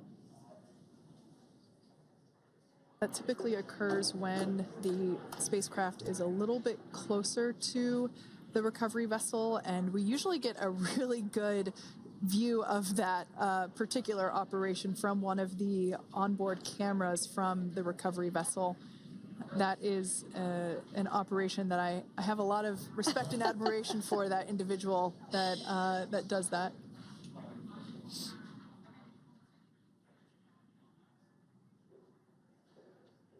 So again, Dragon continuing to get closer and closer to the recovery vessel Megan. You see some of those ropes now coming into view as well. If you are just joining us, Crew-9 splashdown off the coast of Tallahassee, Florida at 2:57 p.m. Pacific time with NASA astronauts Nick Hague, Butch Wilmore, Suni Williams, and Roscosmos cosmonaut Alexander Gorbanov. They're now working through procedures to hoist this spacecraft up onto the recovery vessel Megan. We just saw that hydraulic arm get lowered into the lifting position. That arm will be the mechanism that is utilized to lift Dragon up and out of the water and into the nest located there at the aft end of the recovery vessel. And the recovery vessel being used today is, as we mentioned multiple times, is named Megan, but that's actually after NASA astronaut Megan McArthur, who flew on Crew-2 a couple of years ago.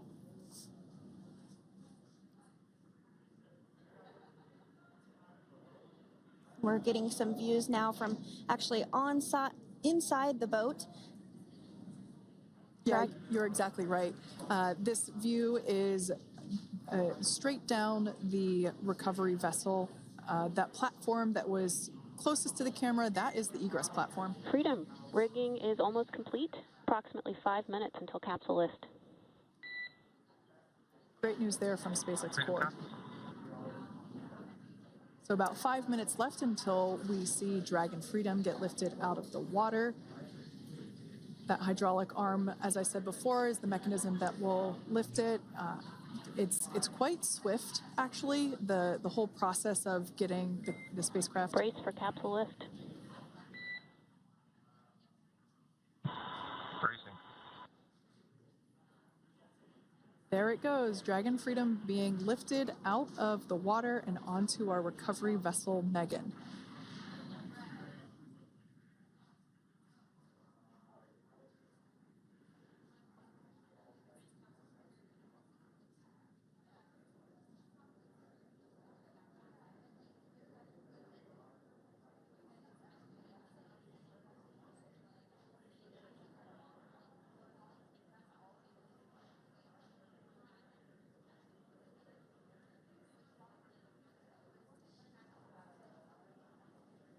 So once securely on, welcome aboard the recovery vessel. Recovery personnel are completing final checks and stand by for translation to the egress platform. Freedom copies. Great news there, letting us know that Dragon Freedom has been successfully recovered from the water's surface. If you've just joined us, we had an on-time splashdown at 5:57 p.m. Eastern Time, and we can now see that the water recovery operations are continuing to progress. The nest where the Dragon spacecraft is located is going to get moved forward. This will happen after one of the recovery crew members does some checks, and we'll also see some hosing.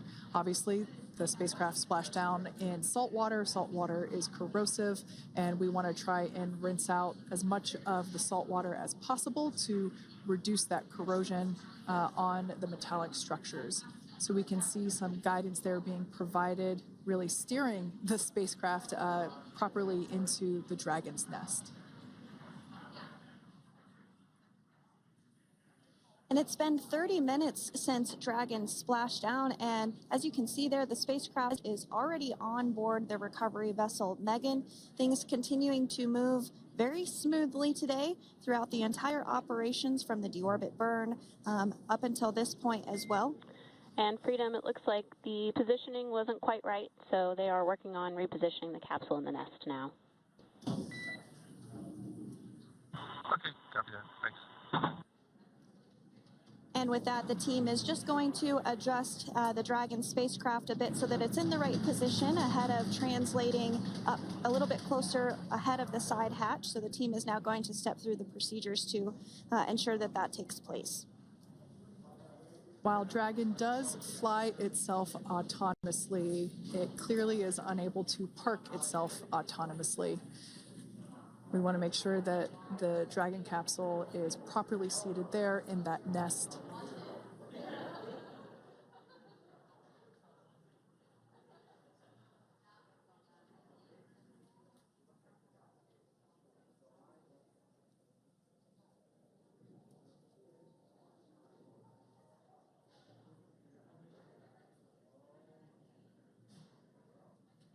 Once Dragon is fully seated in the nest, we'll probably see a bunch of that salt water come out from the bucket there located underneath the side hatch.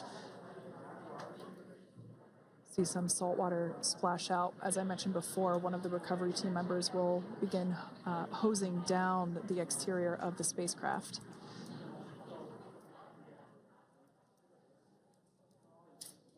So you are continuing to get some great live views on your screen of Crew-9, which includes NASA astronauts Nick Hague, Suni Williams, Butch Wilmore, and Roscosmos cosmonaut Alexander Gorbanov, who splashed down off the coast of Tallahassee, Florida, 2:57 p.m. Pacific time this afternoon.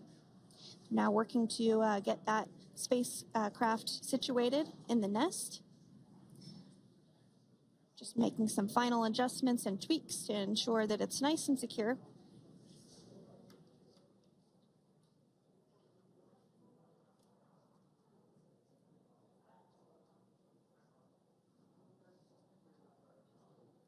Once the spacecraft is seated and secured and oriented correctly in the nest, Dragon will be moved into the hangar located underneath that helipad that we saw earlier from the aerial views during recovery. All right, Freedom, looks like you are settled into the nest now. Team is working through hypergol sweeps. Copy all.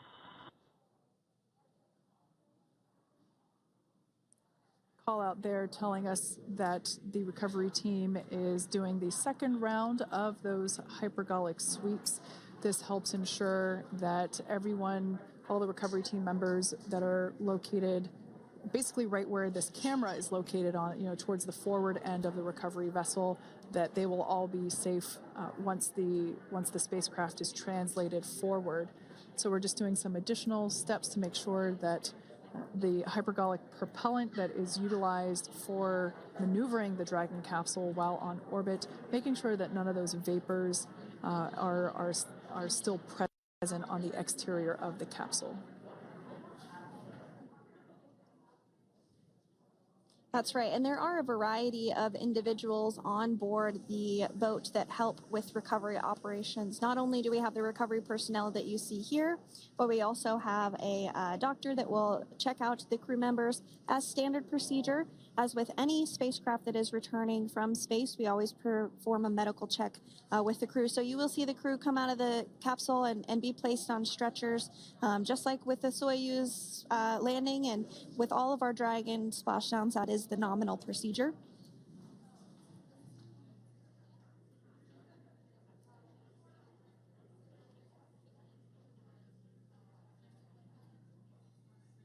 We'll stand by to see Dragon Freedom translate or scooch up a little bit closer to the camera angle that we're seeing right here. And then teams will step through procedures to get that side hatch opened. You see it right in the dead of center of your screen there. It's kind of that rectangular shape. It has not been opened since since Crew-9, which include Nick Hague and Alexander Gorbanov, launched back in September from the Kennedy Space Center in Florida. So that will be the very first time that that hatch is opened. Once docked to the International Space Station, crew enter through the top hatch, which was where the nose cone is now closed. That's the hatch that they actually utilize to go ahead and get inside the International Space Station.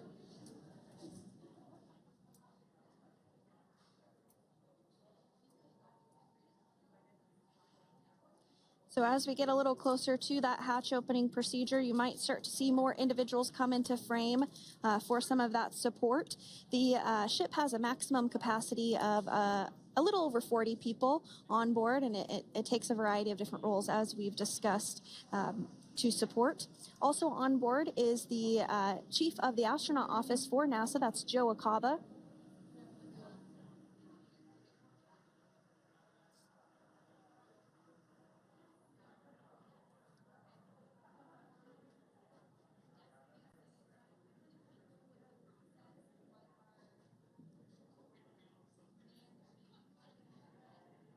Now, while we are standing by for translation of the Dragon spacecraft to the platform there, the recovery platform that we see in the foreground, it is important to note that Nick, Suni, Butch, and Alexander will be getting assistance from the recovery teams while exiting the spacecraft. This is the same process for any returning long-duration crew members. As you could imagine, returning to a gravity environment can wreak havoc on our vestibular system, which is responsible for maintaining balance and motion. Of course, safety is our #1 priority with this operation, so we'll see the crew members helped out of the spacecraft one by one, and they will be assisted the few feet to the medical quarters aboard the boat. And on board Dragon are 3 veteran space flyers. That includes Nick Hague, the commander, as well as Butch, Wilmore, and Suni Williams. Alexander Gorbanov is completing his very first space flight on this mission, and he completed 171 days in space along with Nick Hague.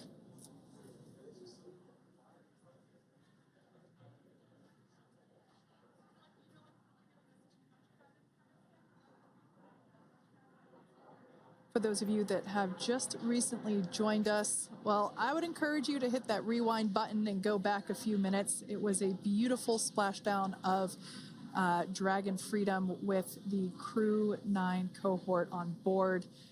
They had an on-time splashdown at 5:57 p.m. Eastern Time, 2:57 p.m. Pacific Time. We can see that the spacecraft... Freedom translation is in progress.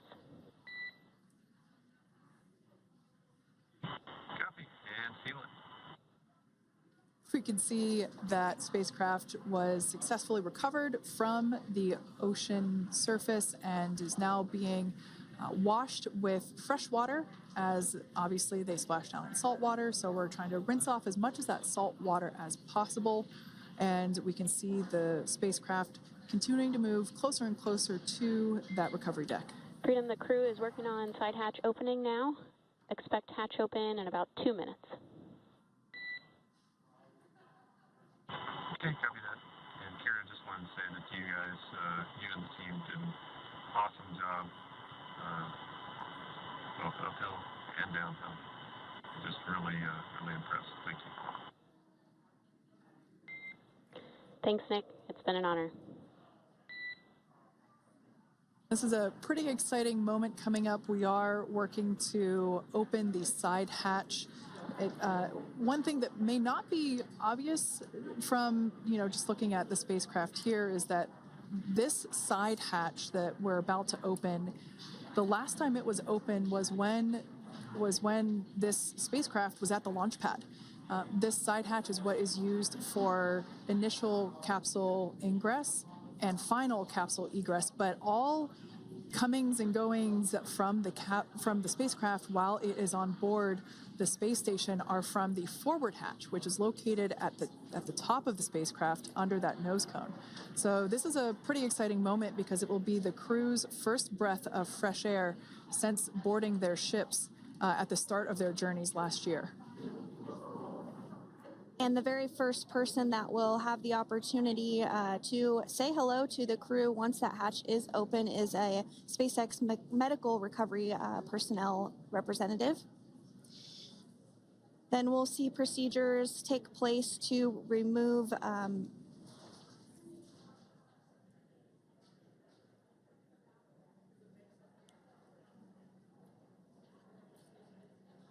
the footrests of Dragon. That will just help the recovery personnel get a little bit more room to access the crew and help get them out of the spacecraft. Yeah, you're absolutely right. Safety is, once again, top priority here, and removing those footrests from all 4 seats will be helpful as a SpaceX recovery team member will actually go into the capsule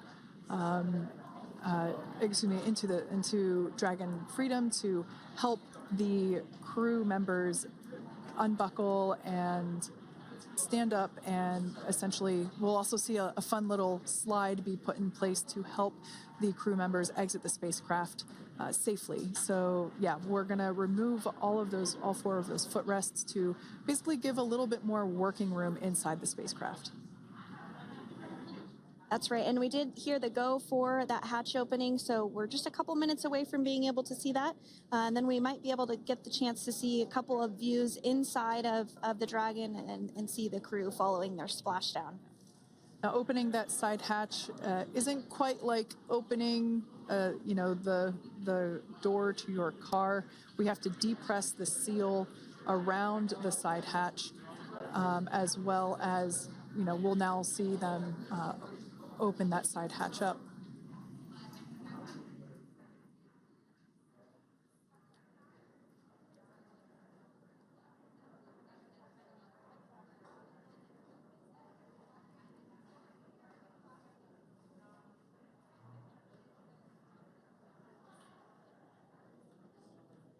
And there you have it. The side hatch is open for the first time since September.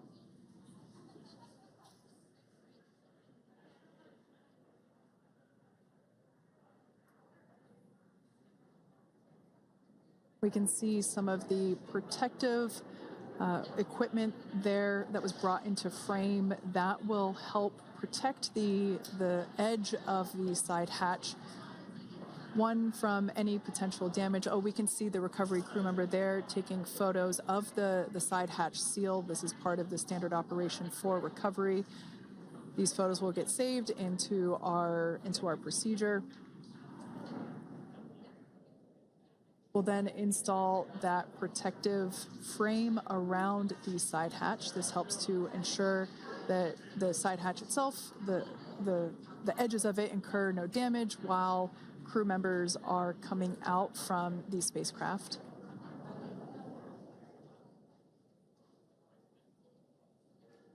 If you missed it, there was also a recovery team member that went inside. So there are now 5 people on board the Dragon spacecraft.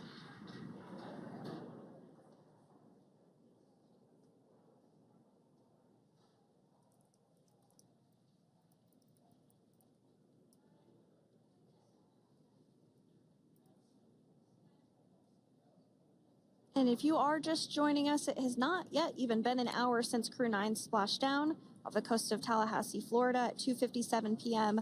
Pacific time. The crew is now on board the recovery vessel Megan, and the hatch is open. The next major milestone that we'll see is when the crew will actually egress or exit the spacecraft. But before that, they'll continue to, the recovery personnel rather, will continue to install that protective area around the hatch and then remove the footrests. So we're a couple minutes away from seeing the crew egress, but not too long away.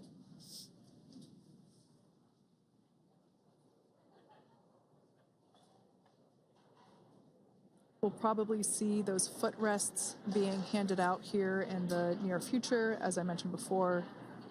Oh, of course, we got to get a well-documented photo of the moment. Although we can't see it from here, I'm pretty sure there are 4 smiles on board right now. And we did hear that report out from the commander, Nick Hague, following splashdown, that there were four smiles as far as he could see. Yeah, capsule full of grins. Now, generally speaking, and there we do see Crew-9, some happy waves, smiles all around back on Earth.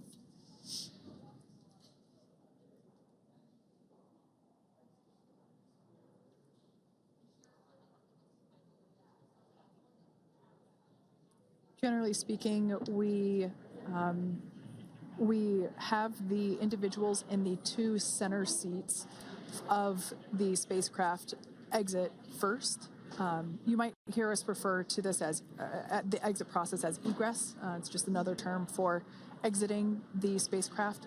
Generally speaking, we most of the time have the 2 center seats egress first, as it makes moving around inside the capsule a little bit easier.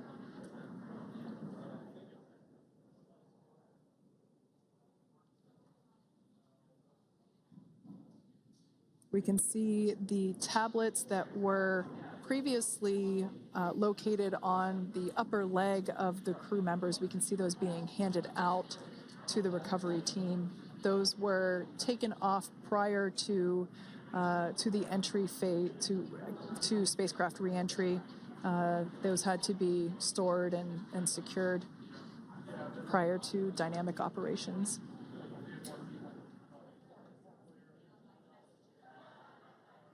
It looks like we are starting to see the footrests also be removed. I just saw one there on the screen. There are 4, of course, 1 for each crew member.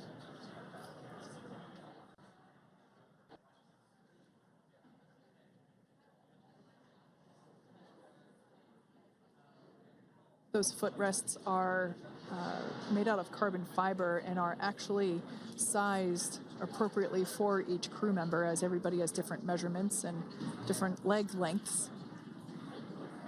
Same goes for the armrests and the bucket length of each seat. We size those appropriately for the crew members and to ensure their comfort and safety. I believe we just saw the little ramp that is used to help slide the crew members out from inside the spacecraft. And once the crew does exit Dragon Freedom, they will be placed on to a stretcher to go to a medical bay for medical checkouts. This is standard procedure for all Dragon spacecraft flights that splash down crewed, as well as for our Soyuz spacecraft that land in Kazakhstan.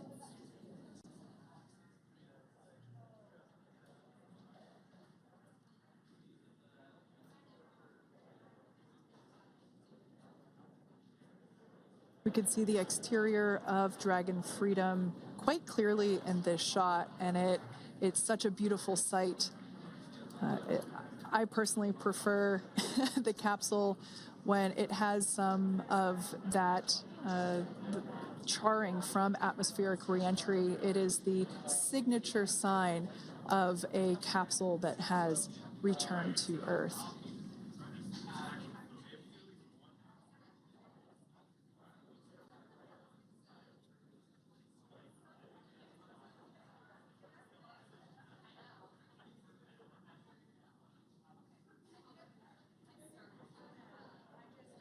Continuing to stand by for our first crew member to egress or exit Crew Dragon Freedom following their splashdown at 2:57 p.m. Pacific time. Dragon undocked from the International Space Station at 10:05 p.m. Pacific just yesterday, so it was about 17 hours of phasing.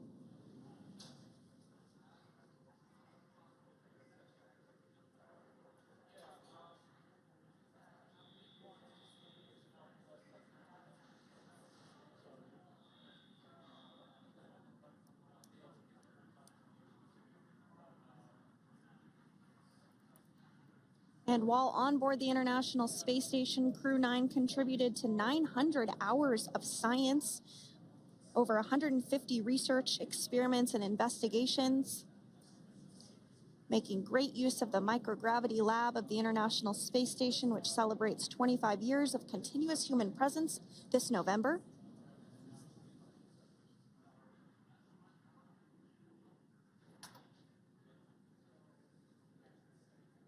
Looks like we're about to get our first crew member here upon egress of the Dragon spacecraft.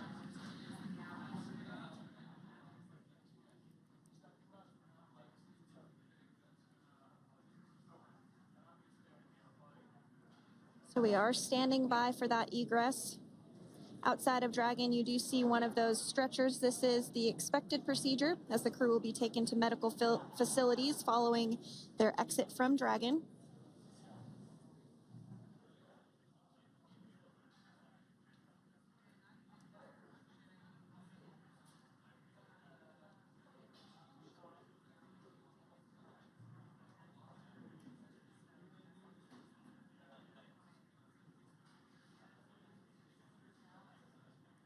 We can see folks on board clapping as our first crew member. And that is NASA astronaut Nick Hague, commander of Crew-9, now out of Crew Dragon Freedom. Some smiles, thumbs up, and a wave. Can't get any better than that. Yeah, that is one happy camper, that's for sure. As we said before, it is standard procedure for all of our long-duration crew members to receive assistance upon egressing from the spacecraft. We basically help them move off of the recovery deck and into the private medical quarters for their initial consultation with the SpaceX flight surgeon. So we'll see that take place for all 4 of our crew members today.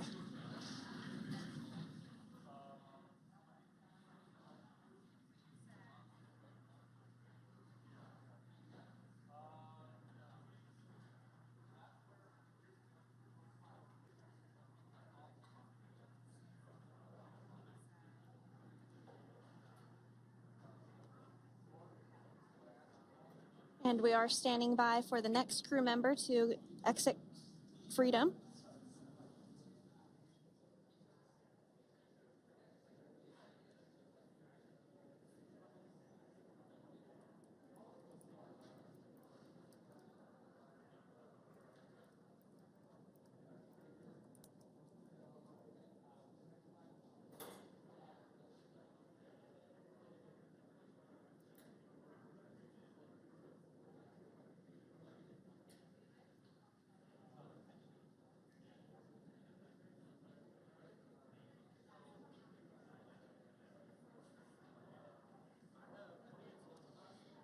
Next up out of the capsule, we expect Roscosmos cosmonaut Alexander Gorbanov.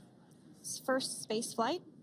Spent 171 days in space alongside NASA astronaut Nick Hague. Looks like we're getting some cheers and clapping on board as Alexander is slid down the little ramp and placed into the mobility aid. Once again, big smile.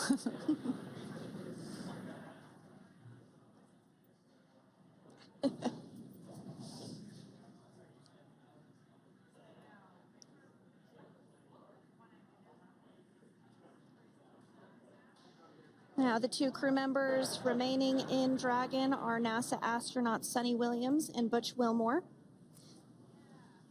They completed 286 days in space. One of the remaining footrests being removed from the Dragon spacecraft.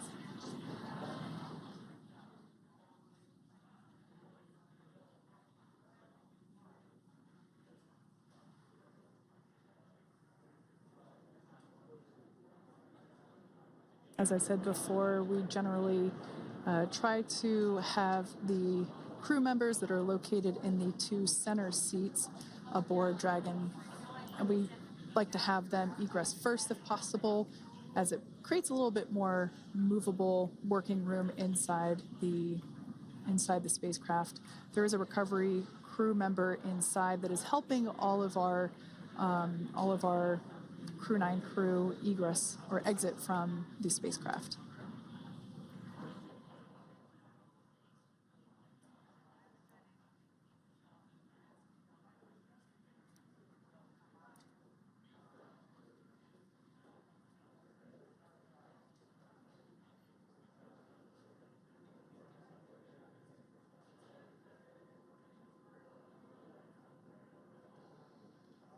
We are standing by for the next crew member to egress or exit Crew Dragon Freedom following the splashdown not even an hour ago at 2:57 p.m. Pacific time.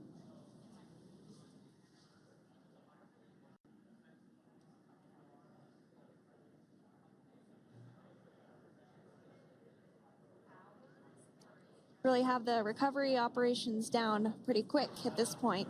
Yeah, it's pretty incredible to think that, just 5 years ago when we were doing the initial demonstration missions of the Dragon for Crew Dragon, that now we're under about 30 minutes for, to retrieve the spacecraft from the water, and just several minutes here while it's been on board and to get everyone, really to get that side hatch open.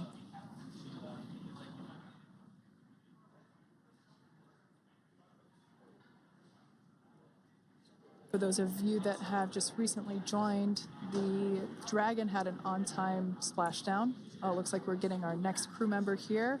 That is none other than Suni Williams. Big smile, big waves. She, like her other crew members, now will be assisted onto the mobility aid.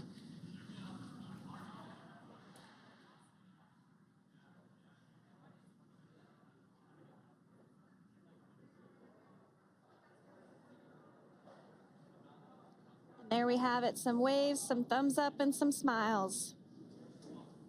Definitely seems to be a theme among all recovery operations. Absolutely. And of course, that leaves NASA astronaut Butch Wilmore inside Dragon in seat 4.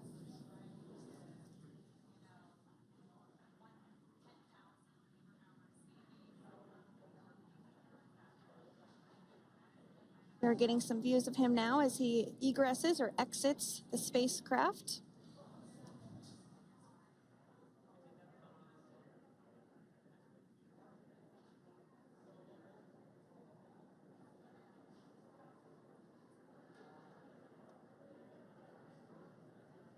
Once again, some elation and cheers there from Butch Wilmore.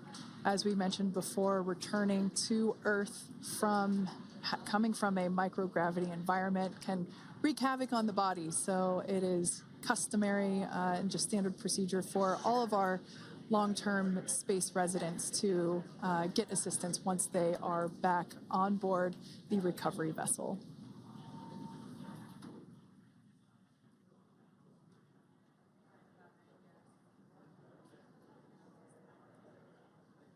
Well, now that Nick, Butch, Suni, and Alexander are safely back home on Earth and getting checked out by the NASA medical team, we're going to wrap up our live coverage of their return.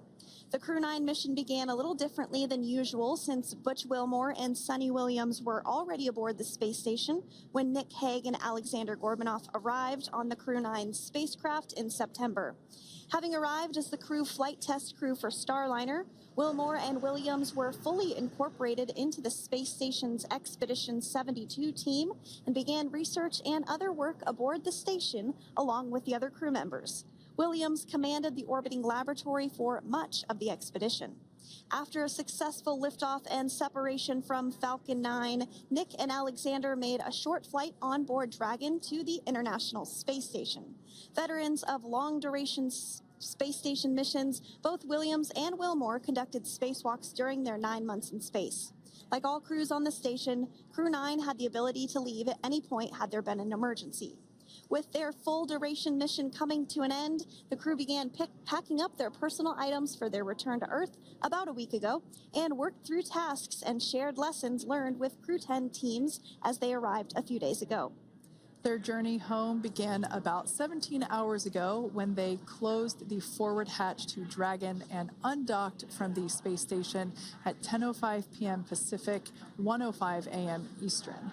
After 4 successful departure burns and a phasing burn to line up their orbit, Nick, Butch, Suni, and Alexander rested for a few hours before waking up to prepare for re-entry this morning. We jettisoned Dragon's trunk and performed our final on-orbit maneuver, the approximately 7.5-minute-long deorbit burn, and that occurred at 2:11 p.m. Pacific, 5:11 p.m. Eastern Time. And that sent Dragon on its path home.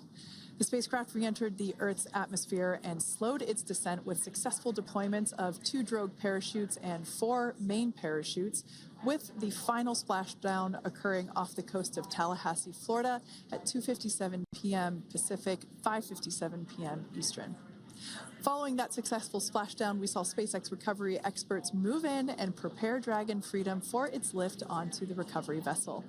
And just a little less than an hour following splashdown, we saw Nick, Suni, Butch, and Alexander make their way out of Dragon and into the recovery ship's medical facilities, safe and sound. Next up, they'll catch a helicopter flight back to shore, where they'll transfer to aircraft that will take them home. The astronauts will take a NASA plane for the short flight back to Houston, where they'll be reunited with family and friends to bring an end to this mission. It's been an honor and a privilege to share their journey with all of you as we continue this new era in human spaceflight. Return today marks the end of the direct handover we executed after successfully launching the Crew-10 mission to the space station just last week on Friday, March 14th. Thank you, as always, for joining us for tonight's coverage of the splashdown of Crew-9. Remember to follow SpaceX on X and NASA online and on social media for updates for the very latest on crew and cargo flights to and from the International Space Station. And we'll continue to share the progress of Nick, Suni, Butch, and Alexander on social media as they travel back home. We do also have a post-splashdown media briefing coming up at approximately 4:30 p.m. Pacific, 7:30 p.m. Eastern, where leadership will share a final update as we conclude this successful mission. So, from all of us at NASA and SpaceX, welcome home, Crew-9. So long.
Houston sometime later tonight there. But they got to get checked out medically, as you would imagine here. But so many reactions are coming in on social media to what we all just watched here. And I just want to let you watch this yet again here. The moment that the capsule splashed down there in the waters. Let's watch this really briefly here. If you may have missed it live. So just want to let you all know and want to thank you for watching alongside us here at LiveNOW, courtesy of NASA TV. And we got to witness this all with you in real time. So we just want to watch this again. As you can see, the capsule there, SpaceX Crew-9, parachutes up there, about to splash down there in the waters off the Gulf of America. And take a look at that. So precise, so effortless, but the feat of engineering, human ingenuity that goes into this is really, it's hard to comprehend. And obviously, many people much smarter than I have been explaining this to you throughout the course of the last few hours here.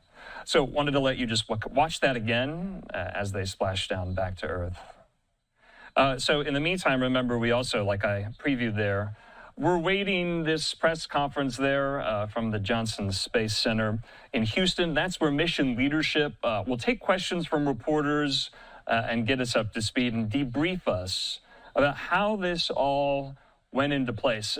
You might not remember, but last week I was on the air Wednesday night for Crew 10 to go up there to the space station. That was scrubbed.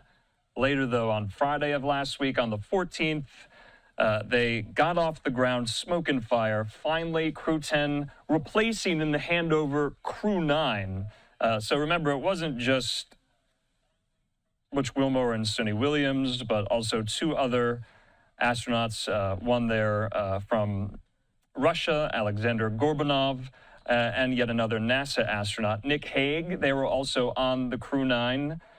Initially, they came back with Butch and Suni, who, remember, were not on a SpaceX mission. They were on originally the Boeing Starliner mission, SpaceX coming in to really rescue them. And a lot of astronauts and experts that we have been talking to throughout the course of these last 9 months, they were reluctant to use the word stuck in space.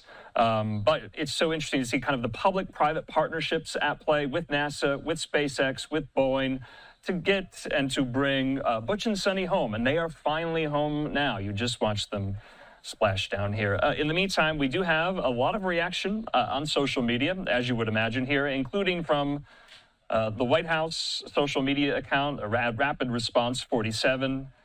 And they say this: the NASA astronauts stranded in space for more than 9 months have splashed down in the Gulf of America, saying promises made, promises kept.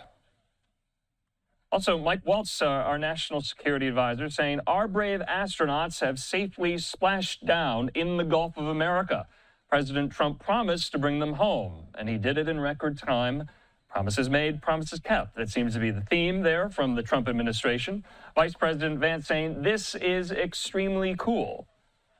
Quote tweeting something there on social media, and I think it's safe to say it is pretty cool. Secretary of Transportation there, Sean Duffy, with this video, saying this is what the golden age of space transportation looks like. He watched it live at NASA's headquarters. He said, we just watched our great astronauts make a splashdown in the Gulf of America. They were forgotten for 9 months in space, but thanks to POTUS's leadership, no longer there. So you see there the video. Also, Florida Governor Ron DeSantis saying, welcome home, astronauts Wilmore, Williams, and Crew-9, saying this rescue embodies America at its best. We can still achieve great things, saying, I'm proud of the role Florida plays in the space industry and that we were the launching and landing point for this impressive mission. He says, well done. So just wanted to bring you kind of a smattering there of some of the reaction on social media. And so in the meantime, remember, we're not done with this story, not by any means. In the bottom of the hour, we'll be bringing you that press conference there live from Houston. Some of our reporters are also standing by there in Houston outside the Johnson Space Center, and we'll be speaking to them as well in the run-up to the press conference. But like I said, there's a lot of other top headlines today, live events, live scenes and images from around the country. And we're going to get to those. I've been off for a couple of days, so it's good to be back with you here. Let's take our first commercial break of this hour. When we come back, though, major updates in the Dominican Republic. As you know, we have been covering the case of the missing University of Pittsburgh student, her parents speaking out today after they asked officials there in the Dominican to officially declare her dead. And now this person of interest that was somewhat implicated in this case, well, a court hearing on his status just wrapped up. We have the conclusions of that hearing for you when we come back.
And welcome back here to Live Now from Fox. I'm Andrew Kraft. Thanks for being with us here. Remember, we are waiting for this press conference to get underway there out of the Johnson Space Center in Houston, Texas, to give us an update, to debrief us all over what we just last saw, the splashdown of the Crew-9 there off the coast of Florida, and Butch and Suni are back home. So that's going to be in about 25 minutes or so. But we want to kind of stay in the Gulf of America, Caribbean, what have you here. We got to go to the Dominican Republic for some major updates on a story we have been following now for almost 2 weeks. We have a live picture there outside the courthouse in the Dominican Republic. And I believe this is in Punta Cana, not Santo Domingo. In the meantime, though, remember the case of the missing University of Pittsburgh student Sudiksha Konanki. Well, the person, the young man who was last seen with her, has now been embroiled and implicated, and questions have arisen about what he knew in relation to her disappearance. And he has been in the Dominican Republic since all of this has unfolded. He appeared before a judge today there in the DR, and the judge just ruled that that man last seen with her, with Konanki, is being unlawfully detained in the Dominican Republic. And so wanted to let you get up to speed on this. We did hear from the parents of Konanki today outside their home in Loudoun County in Virginia. She vanished, remember, 2 weeks ago in Punta Cana. and her parents asked authorities there to declare her legally dead. Now, in a letter to Dominican police dated yesterday, her parents state that after an extensive search, local authorities believe that Sudiksha, she was 20 years old, drowned. Now, a police official who was not authorized to speak about the case confirmed today authorities received the letter. Now, Michael Chapman, the sheriff of Loudoun County in Virginia, where the Kanankis live, said in a statement today officials have been working with Dominican authorities and continue to review evidence in the case here. But that is the news today. That Reba is his last name, Joshua Reba. A judge has agreed that he is being unlawfully detained in the Dominican Republic. I want to put this post up on social media. Nate Foy, Fox News correspondent, our friend there, with it, saying the judge has agreed that Joshua Reba is being unlawfully detained in the Dominican Republic. He says this: there will be another hearing on March the 28th where Reba is expected to receive an explanation about the location of his passport. Foy also reporting he can move around freely within the Dominican Republic in anticipation of his hearing on the 28th. So, this is seemingly slow moving. After the result of this court hearing today, Reba can now move around freely within the country itself, but he can't leave the United States just yet. Maybe that answer will come at the hearing that's scheduled for the 28th about whether he can get his passport back. This was the scene earlier today there in the courtroom, I believe in Santo Domingo there, where you had lawyers who were representing Reba there. His father also testified on his behalf, his father there on hand for this. And so we did hear this. Remember, there was Spanish and English going on there in the courtroom. I do want to let you listen to the moments, I believe, this answer came down from the judge there in the Dominican Republic. Let's listen. To the Dominican judiciary and all institutions involved in the Joshua Stephen Reba case for recognizing and upholding the rule of law, ensuring respect for his fundamental rights as a foreign citizen in the Dominican Republic. From the outset, our firm was retained by the Reeb family to defend the fundamental rights and ensure compliance with due process as established in Article 69 of the Dominican Constitution. We sincerely appreciate the cooperation provided by the U.S. Embassy's consular agency in Bávaro, which has supported the family throughout this process. As a leading firm assisting foreign clients in the country, Guzman Ariza reaffirms its commitment to defending due process and protecting the fundamental rights of all individuals in the Dominican Republic, both citizens and foreign nationals. We firmly believe in the importance of preserving the rule of law, not only as an essential principle of justice, but also as a cornerstone of trust in our institutions and the image of our valued tourism industry. We acknowledge the professional solidarity to the family of Sudiksha Konanki during these difficult times, joining in the collective hope for her safe return as soon as possible. Thank you.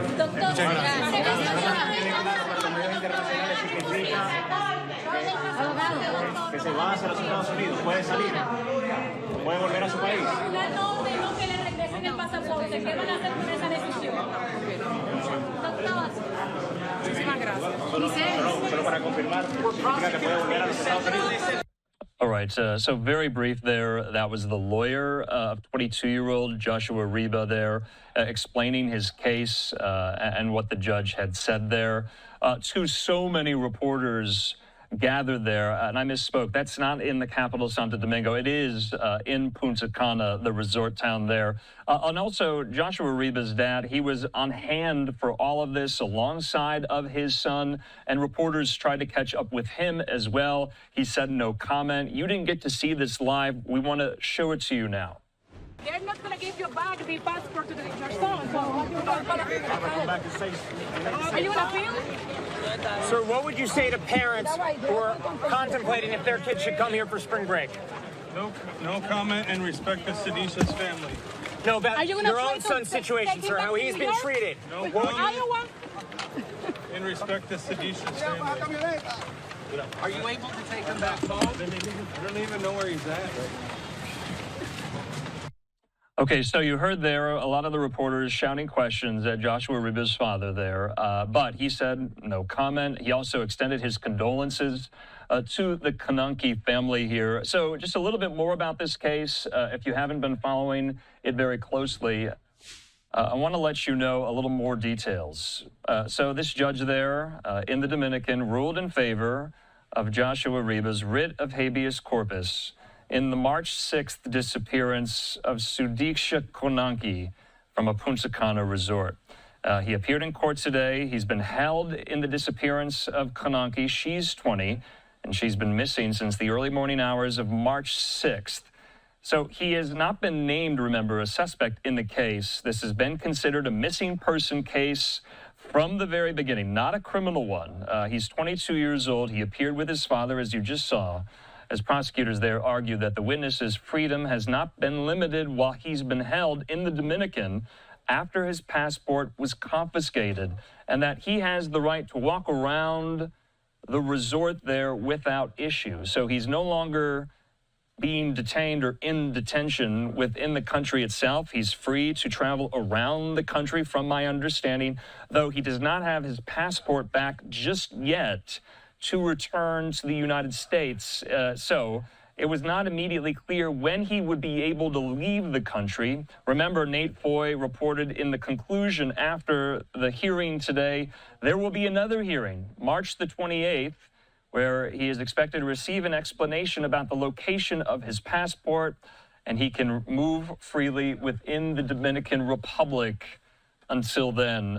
So what, today is March 18th. That's in about 10 days' time, where we'll get more answers, hopefully, on his status in returning to the United States. But remember, I had said, and we had reported earlier today, that Konanki's parents spoke outside their Loudoun County, Virginia home and had asked authorities to officially declare their 20-year-old daughter dead, citing the cause as drowning here. So in the meantime, remember, we've been speaking with our Fox 5 DC team about this story. David Kaplan there speaking outside the Loudoun County Courthouse in Virginia. And that is where Konanki's parents live. They spoke to the media. You can't imagine the grief they are going through right now. I want you to listen to this, though. This is from her mother and father. Through too much pain all these days, and we were saddened, and we were not able to believe this. Okay, so that was her father very briefly. We have another soundbite here as well. Let's listen to this. As per the authorities, right, we have not, they are saying that the waves were, as per their investigations, we believe 100% in the authorities' investigation.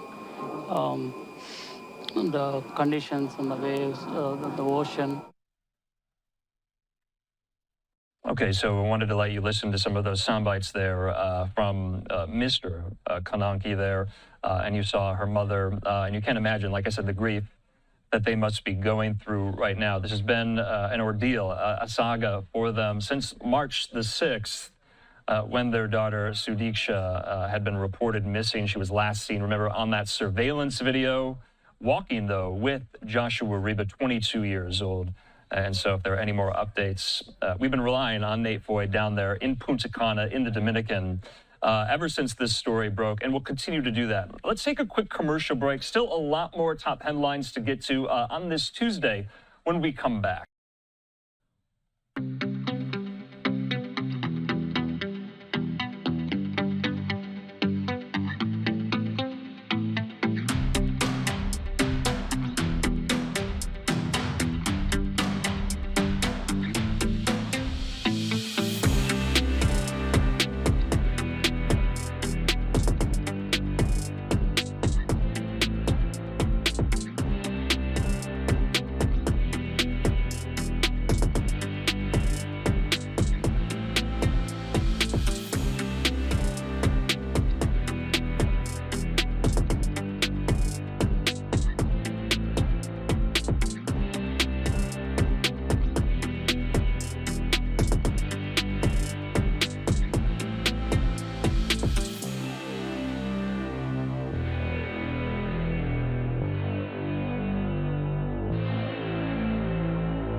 And welcome back here to Live Now from Fox. I'm Andrew Kraft. The breaking news keeps coming. Remember, we were anticipating this major release today by the National Archives of thousands of files looking into the JFK assassination from now, more than 60 years ago. And we are learning right now that the National Archives have just released thousands of pages of documents related to the JFK assassination here.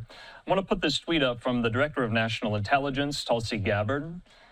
She says this: President Trump is ushering in a new era of maximum transparency, saying today, per his direction, previously redacted JFK assassination files are being released to the public with no redactions.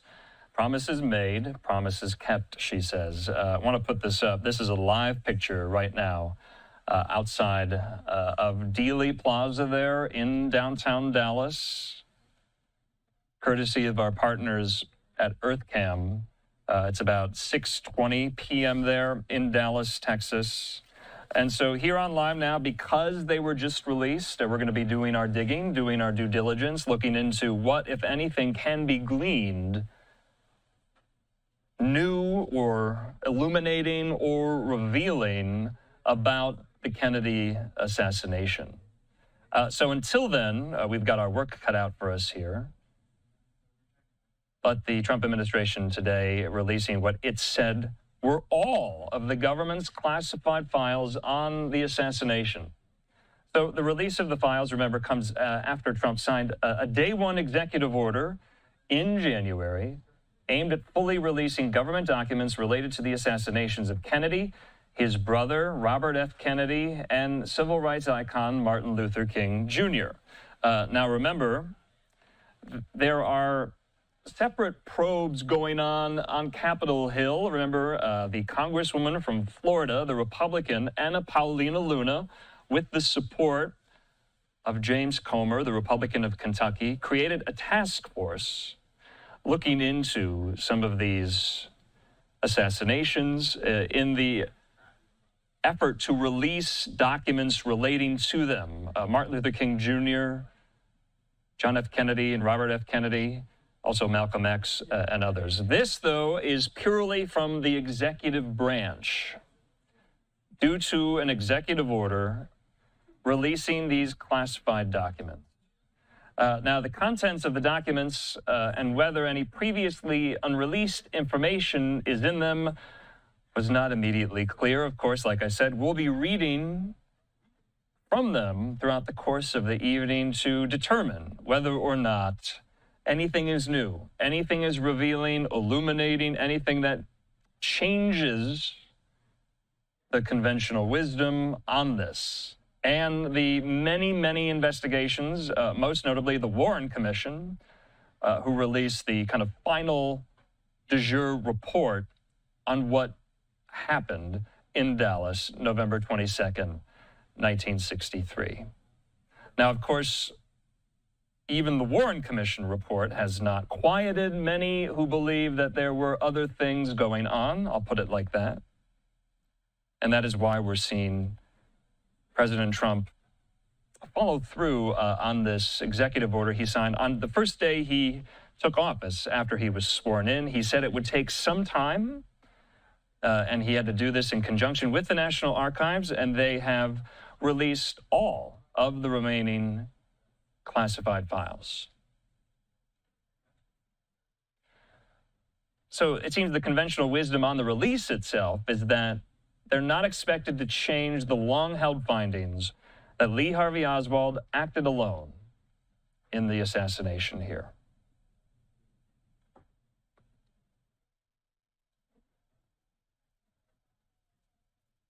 So we're going to be monitoring a lot of the reaction coming in. We're going to be reading some of the documents. Now this is quite momentous. Obviously, this is a very, very old piece of history, more than 60 years old. Remember, just a couple of weeks ago, we brought you the news that the Secret Service agent Clint Hill passed away at the age of 93, who was on Kennedy's detail in Dallas that day, and who jumped on the back of the motorcade trying to shield the president and the first lady at the time and he just passed away at the age of 93. He recounted his experience throughout the course of his life. He wrote a book about it. He always said he was filled and racked with guilt that he did not intervene in time to save President Kennedy's life. So in the meantime, like I said, we're going to also get some reaction in on social media, and I would imagine a lot of internet online sleuths are also poring over this as well. But remember the conventional wisdom about the release itself. Many are not expecting anything earth-shattering or groundbreaking or history-changing, that the conventional narrative and wisdom and consensus that Lee Harvey Oswald acted alone will stand up to scrutiny here, even with the release of these. So I have in front of me right now the web page online. If you want to go visit it yourself, you can visit archives.gov/research/JFK/release-2025. That's the URL if you are so inclined to read them yourself. And so I'm going to read from the introduction here. They say, in accordance with President Donald Trump's directive of March 17, 2025, all records previously withheld for classification that are part of the President John F. Kennedy assassination records collection are released. Now they say Section 10 of the President John F. Kennedy Assassination Records Collection Act of 1992 addresses information under court seal or for grand jury secrecy, and Section 11 of the Act addresses records with tax return information subject to IRS code, which I believe those portions in the release could be redacted because of personal information. So I wanted to make sure we got this in there as well. Like I said, we have our work cut out for us. We're going to do our due diligence, and we're going to be speaking to presidential historians a little bit later tonight who have studied the Kennedy assassination for so long. Remember, not many who were involved in the Warren Commission. I believe all the members of the Warren Commission are now deceased. And so it is somewhat difficult to glean and get their oral history, witness testimony about how the investigation proceeded from there. But with the release of some of these classified files, maybe some people's questions about that horrible day in November in Dallas can finally be answered. We'll be back in 2 minutes.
And welcome back here to Live Now from Fox. I'm Andrew Kraft. We are at the bottom of the hour, but remember, we want to get back to the biggest story of the day, the splashdown that we all watched live. It was incredible, and now we're about to get this press conference from leadership of the mission that pulled this all off spectacularly, Butch and Suni. Now back on Earth, the League has landed. The White House saying this: promises made, promises kept. President Trump pledged to rescue the astronauts stranded in space for 9 months. The White House says today they safely splashed down in the Gulf of America thanks to Elon Musk, SpaceX, and NASA. Well, remember, this press conference is going to be held there at the Johnson Space Center in Houston, Texas, and the crew members are going to be very soon en route to Houston there, and that's where we find Fox News multimedia reporter Sarah Allegre standing outside the Johnson Space Center. Sarah, good to see you. What was it like the moment the splashdown took place there on the ground in Houston where you are? It felt like a movie, really. It's just so incredible to feel the energy around here. We know a lot of that action took place just off the coast of Tallahassee, but now we are getting ready here at NASA Johnson Space Center to welcome both Butch and Suni to begin that much needed and essential rehabilitation process. But just watching the splashdown, seeing the welcome team that they had with those dolphins swimming around, the beautiful weather conditions, bringing them successfully, that capsule right onto the SpaceX recovery ship Megan, was phenomenal to see. And then the moment that the crew exited the capsule, seeing their smiles from ear to ear, it really was contagious. This has been a long 9-month mission that was originally supposed to be 8 to 10 days, but then a long 15, 16-hour flight, really, since their undocking at just around 1:05 this morning. They said their goodbyes at the International Space Station. They boarded that SpaceX Crew-Dragon capsule Freedom, and they began their trek home. You know, what brought Butch and Suni to the International Space Station in the first place was to test Boeing's Starliner. They had those thrusting issues, and so that's what led the capsule to return without Butch and Suni. But then we saw the incorporation of SpaceX Crew-9, where the two astronauts embedded with mission commander Nick Hague, Russian cosmonaut Alexander Gorbanov, and they used that time so wisely, doing that routine maintenance, conducting those science experiments, investigations, and so on, when it comes to building the tools and kind of using those tools, I should say, to build the future of space exploration. So they are back here on Earth and excited to welcome them here to the NASA Johnson Space Center, where they begin that process of reacclimating back to Earth. They're going to conduct a lot of exercises. We're talking about pool exercises. Swimming is really going to help here. It's, of course, drinking plenty of liquids and just giving them the resources that they need to get them back on their feet and restore them, really, to where they were before this mission took place back in June. You know, Sarah, I have to ask, is there any sense of timing of when they'll get there to Houston, or do we not know? At this point, I just heard later on tonight, so that is a little bit ambiguous, a little bit vague, but know that it's going to happen within this Tuesday time mark. So hoping that they get here safely. I know that they have some people to welcome and hug and embrace, so I hope that moment is perfect for them. I hope time stretches during that time so they can really soak up those moments, because I can only imagine how long they've been dreaming of splashing down and seeing their loved ones. I know, think about it. It is somewhat hard to comprehend. You're only going to be up there for 9 days, at least you think, and then 9 months later, you're still there. And I was on the air Wednesday night when the Crew-10 mission was scrubbed. And that was another delay. Obviously, it got off the ground on Friday for the handover to occur here. But everything that had to go right for this to take place, it's extraordinary. And it's well-deserved at this point, Andrew, right? After going through what they went through. And we know with any kind of space exploration, there's going to be complications. And we add this to our mindset, and we know this in part. But when you're dealing with maybe mess up after mess up or accident after accident, I'm sure it does get a little bit discouraging. But I'm sure you feel the same way too, Andrew, among with all the people watching, seeing their briefings over the past couple of weeks, hearing how positive they've been during this time, how much they love love being up there and what they've done during that time for the future of space exploration, how they've built those international relations too. This is time not wasted, and their positivity, their joy is infectious right now. All right, Sarah Legre there live for us in Houston. Sarah, good to see you. Great reporting on this story. We'll talk soon. Thank you. All right, and in the meantime here, like we've been previewing for the last hour, this press conference has just started there at the Johnson Space Center in Houston. Let's watch live. Manager for NASA's Commercial Crew Program. Bill Spetch, Operations Integration Manager for NASA's International Space Station Program. And joining us virtually, Sarah Walker, SpaceX Director for Dragon Mission Management. We'll be taking some questions from here in the room today and on our phone bridge today. So if you're in the room, be sure to get our attention to ask your question. And if you're on the phone bridge, be sure to press *1 to enter the queue. Before we get started, though, we'll start with some opening remarks from our panel here. And Joel, we'll start with you. All right, well, thank you. And thank you, everyone, for being here. And for those of you tying in remotely, thank you for showing an interest in our great space program. It is awesome to have Crew-9 home, just a beautiful landing. I think many of you heard that back in January, the president asked SpaceX what it would take to bring this crew home. And I will tell you that at the time that question was asked, we were already looking at options of what to do with the Crew-10, Crew-9 situation and how we're going to set that up. I'll tell you a little bit, when you plan these dynamic activities, a lot of work goes into them. For example, for the landing that you guys just witnessed today, there's a number of things that we look at, a number of factors, weather being one of them. You saw great weather today. In addition, we look at the readiness of the recovery team to make sure they're ready to go.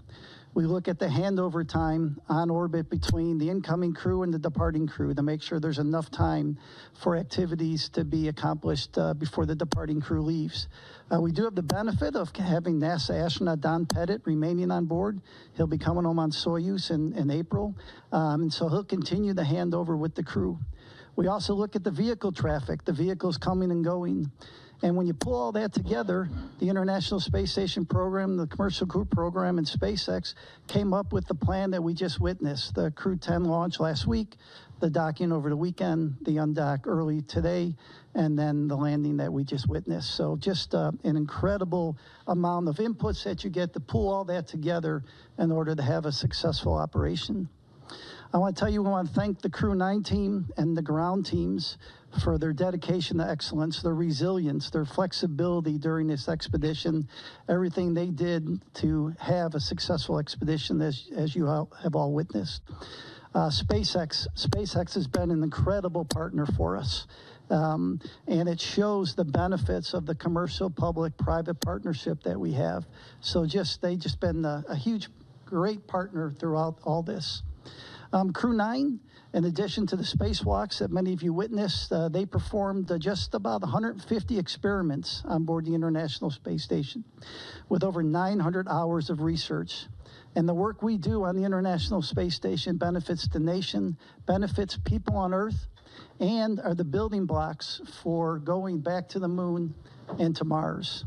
So Nick, Alexander, Butch, and Suni, welcome home. On behalf of NASA, I want to thank the administration. I want to thank all the work of the NASA teams and all the work of the SpaceX teams. And so with that, I'll hand it over to Commercial Crew Program Manager, Steve Stitch. Thanks, Joel, and thank you all for being here. Greatly appreciate your interest in the Commercial Crew Program and also human spaceflight.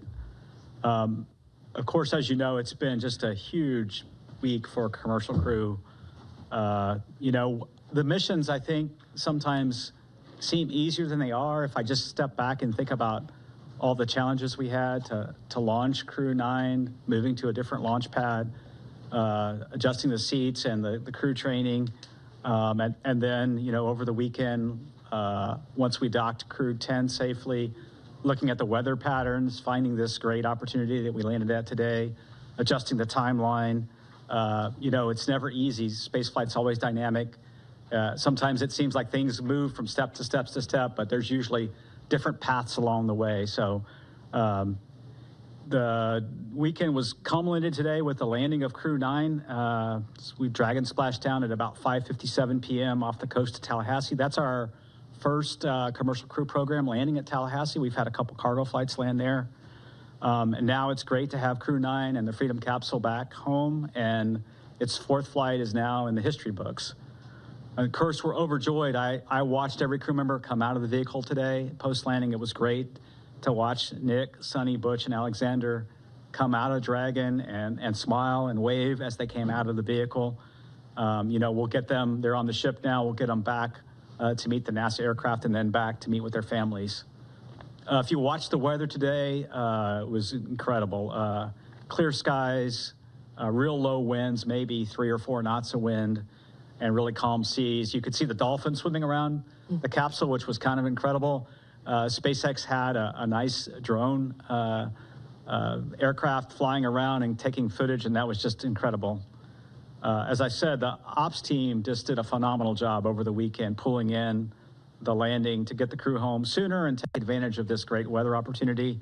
Really appreciate the versatility of SpaceX, the ISS program, commercial crew program, and the flight ops team in planning out the timeline, looking at the crew's workload, determining whether we could pull this off, doing sleep shifting, all those sorts of things that made this an opportunity happen.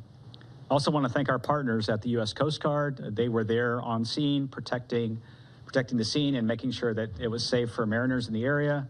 The FAA, the Department of Defense, continuing to support us. It's great to see the teams really in action. Overall, I would say it was a really clean undocking, reentry, and landing. The Dragon vehicle performed extremely well, didn't really have any issues to work. Little things, a GPS outage that we reset a filter on and things like that. Today, the sequence went perfectly. We jettisoned the trunk, executed the deorbit burn, closed the nose cone and did the entry.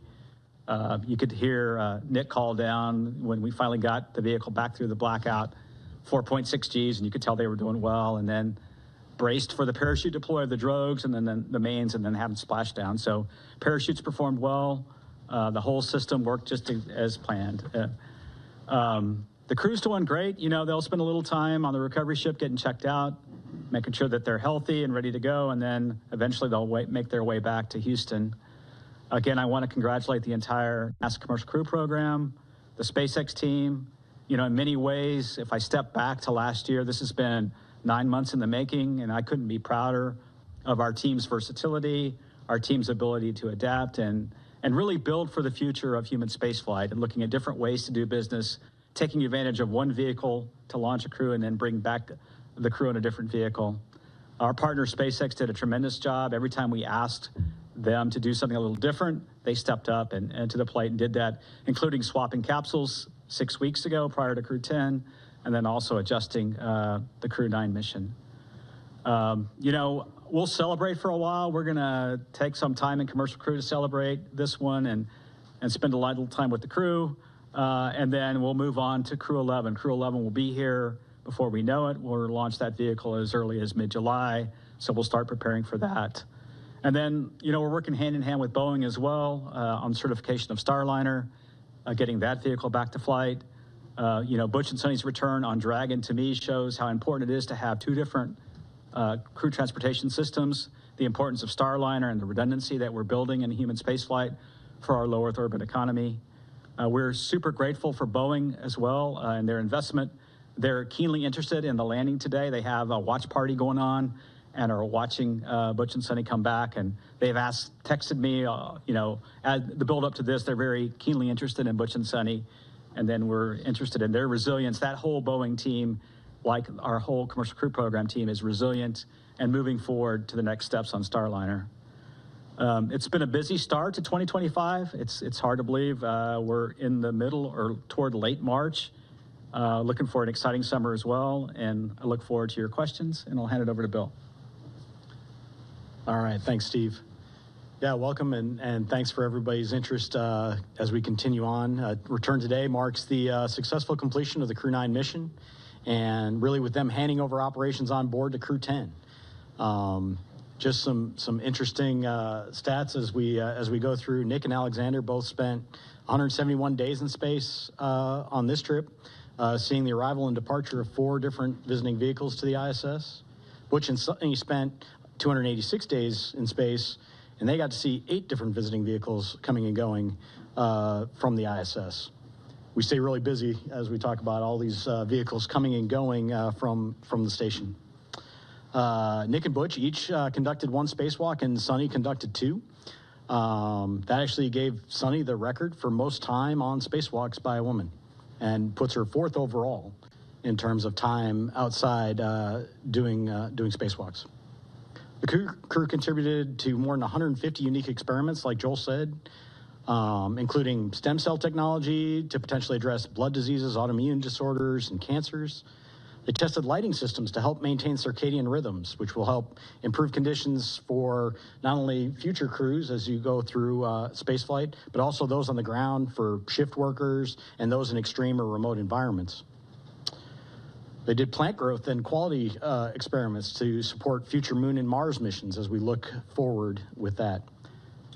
They loaded a really interesting experiment. JAXA had their first wooden satellite. They loaded that into and got that deployed from the ISS. And then as part of their spacewalk, Butch and Suni collected samples from the station's exterior to study the survivability of microorganisms in the vacuum of space. I'll tell you, the Crew-9 crew did a great job here in the near term supporting this shortened handover period with Crew-10 and enabling that landing opportunity that we saw today.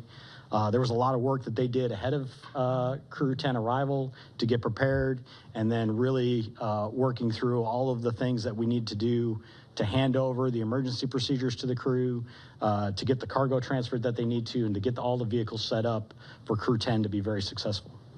Crew-10 is already working hard, and they're working on key science investigations on board. They already kicked them off even while they were getting prepped for undocking the other day. So coming up on ISS, we still have a lot going on. We have NG-21 release at the end of March, providing some important trash disposal for the space station. Always, you got to get rid of all the stuff that you bring up, so you got to bring that down somehow, and NG-21 is going to take away a lot of that. And then we'll look forward to Soyuz MS-27 launch Tuesday, April 8th from Baikonur Cosmodrome at about 12:47 a.m. Central. That'll be carrying NASA astronaut Johnny Kim and cosmonauts Sergei Ryzhikov and Alexei Zabritsky. And then before Soyuz MS-26 returns, Alexei Ovchinin will pass on the role of ISS commander to our JAXA astronaut Takuya Nishi. Really a lot of great stuff continuing on station. I really appreciate the entirety of the team, joint with SpaceX, NASA, our operations team, the program teams, the engineering teams, all the work it takes to turn around these missions. It's a ton of stuff, and then we go change it on them at the last minute, and they handle it like the pros that they are. So welcome home to Crew-9, and with that, I'll hand it over to Sarah. All right, thanks, Bill. Well, it's a good day to be here at SpaceX, and it's a good day down in Florida as we welcome Crew-9 home from their stay at the International Space Station. We're happy to have safely returned Nick, Alex, Suni, and Butch back to Earth and to their families after their time at the orbiting laboratory. Human spaceflight is dynamic and exciting, and this crew knows that as well as any other. So back in September, Steve was talking about this a bit, Crew-9 became the first human spaceflight mission to launch from Pad 40 using our new Dragon tower that we completed construction on last year. And it was our first mission in a while to fly a crew of 2 since Bob and Doug's historic flight in 2020. So then just 3 days ago, we launched Crew-10 to take over and continue the work of Crew-9 on ISS. And I forgot to mention this Friday night, but Crew-10 was our 50th Dragon mission since first launching COTS-1 in December of 2010. That's a huge milestone for the team. COTS, if you don't remember, stands for Commercial Orbital Transportation Services, and COTS-1 was the first demonstration mission under that original partnership with NASA to resupply the space station with cargo flights. It was also the mission that inspired me to join the SpaceX team, which I'm so grateful I was given the opportunity to do a few months later. So the rest is history. We've been bringing cargo and more recently crews to the orbiting lab for well over a decade since. And as we talked about a few days ago after Crew-10 launch, NASA and SpaceX adapted as this mission evolved. and appreciate all the kind words said already during this press conference. As we adapted together, we kept safety at the forefront. And thanks to the teamwork across the two agencies, a change in the Dragon spacecraft for Crew 10 and then a shortened handover helped accelerate the Crew 10 launch and the Crew 9 return. Then over the weekends, we decided as a joint team to undock a day earlier than originally planned to take advantage of some great weather we were seeing off the coast of Tallahassee for splashdown. So I know this required quite a bit of creativity from the NASA team and the onboard crew to compress the handover even further than they already had. And I'm thankful for everyone's hard work and flexibility to safely bring Dragon and the crew home today. I'd be remiss if I didn't acknowledge that today's return was also our final Dragon recovery on the East Coast. So after 6 years of successful recovery operations off the coast of Florida, we'll now be moving all Dragon recovery operations back to the West Coast. I just hope the California coast can bring as many dolphins as we saw during today's operation. That was really fun to see. We had a nominal return today. Dragon is healthy and the parachutes performed as expected. The crew is likely on the recovery vessel now, soon to transit to the SpaceX NASA handover location, while the SpaceX vessel transports Dragon back to our refurbishment facility at Cape Canaveral in Florida. It's amazing to think that SpaceX has now safely flown 62 crew members from 14 countries to space, 52 of those to and from the International Space Station. Dragon has supported 46 missions to the station in all, and 29 of those on reflown Dragons. I think that's enough flights that we can be really proud of what the team has built together and what we've accomplished, but always with the humility and awareness that we will continue to learn every single mission. The stakes of getting this right are and always will be high. And as Bill Gerstenmaier often says, we must always stay hungry and vigilant to scour the data before, during, and after every operation we perform. It's always an honor for all of us here at SpaceX to launch human spaceflight missions and safely return astronauts and cosmonauts as we continue to advance human spaceflight. Thanks for having me on the briefing today and look forward to your questions. All right, thank you all for your opening remarks. We will go ahead and start taking some questions in the room, so please raise your hand, Gina. Go ahead. I think this is for Steve Stitch. I mean, Crew 9's home, but the research hasn't stopped, because what you need to know about what happened with Butch and Suni on orbit, that's still an ongoing medical research project. Would you kind of expand on that for me? What will you learn about their 9 months on the space station? Yeah, I think I can comment and then see if Bill has anything to add. But, you know, every single crew member that we fly in orbit, we collect medical research data. We do various blood draws at various times during the flight, especially toward the end. Do bone density measurements in space. We look at their vision and how their vision might change over time, their intracranial pressure. We do all kinds of things. So you're right. Every single astronaut, when they come back, including Nick and Alexander, is participating in all kinds of experiments, and we're learning from all those. And I'll see if Bill has anything to add. I mean, I think you covered the vast majority of it. We look at everybody when they come home, and every duration adds to that database of knowledge of the effects of spaceflight on the human body. And so we continue to look at that across all of our crew members. Okay, we'll take another question here in the room. Mark, go ahead. Mark Strassman, CBS News. Steve, I want to pick up on something you said, which is the keen interest in Butch and Suni. All 5 major television networks cut in with live special reports following the splashdown, because Butch and Suni have arguably become America's most famous astronauts over the course of their 9-month saga. So now that they're home, now that the saga is over, what do you is the takeaway? Yeah, I think that's a great question, and I haven't probably had a lot of time to reflect. You know, we're certainly looking at Starliner very carefully. We're in the process of looking at that vehicle, looking at the helium system. We've got some candidate seals that we're going to replace. We'll get into some testing here over the summer timeframe with what we call an integrated doghouse at White Sands. So we're looking at that. You know, the thing I think back of this whole timeframe is how really resilient Butch and Suni were the whole time. I mean, they launched on what was going to be a short test flight with the crew flight test vehicle with Boeing. And then they moved very quickly into station increment operations, and they became seamlessly part of the International Space Station. And they did that because they're experienced astronauts, and we had prepared, right? We had flown gloves for them to do spacewalks, and we had flown a lot of components for them. So I think that shows the adaptability of crew members. And if I think forward to exploration and maybe some harsh missions to the Martian surface someday or back to the moon, you know, the adaptability of crew members, changing the timeline for their return. Certainly a huge thank you to their families. You know, when you think about Butch and Suni, they enjoyed their time on station. They got to do spacewalks and they got to do lots of cool science and things like that. Their families are the ones that really, you know, kudos to them for being resilient in a planned short duration flight now turning into a long duration. And I think back of when they went into quarantine. They went into quarantine in the April timeframe for the early May launch that we had for crewed flight tests. So the families, a huge thank you to them. I'm sure the reunion is going to be wonderful with the families. And we'll keep learning as we go and keep being adaptable in the future. Let me just add, if it's okay, it shows the flexibility of our commercial providers. The fact that they flew up on the Boeing vehicle and home on SpaceX, this is a lesson learned for NASA too, such that when we do have Boeing and SpaceX both flying on a regular basis, we need to be able to do the opposite too. If we come up on a SpaceX vehicle and have a problem, to be bringing people home on a Boeing vehicle. It shows you, you know, this year, I think many of you know, we celebrate 25 years of crewed on the International Space Station, and just shows the flexibility we have with the space station and our commercial partners. We'll take our next question here in the room. Go ahead. Ed Lavendero with CNN.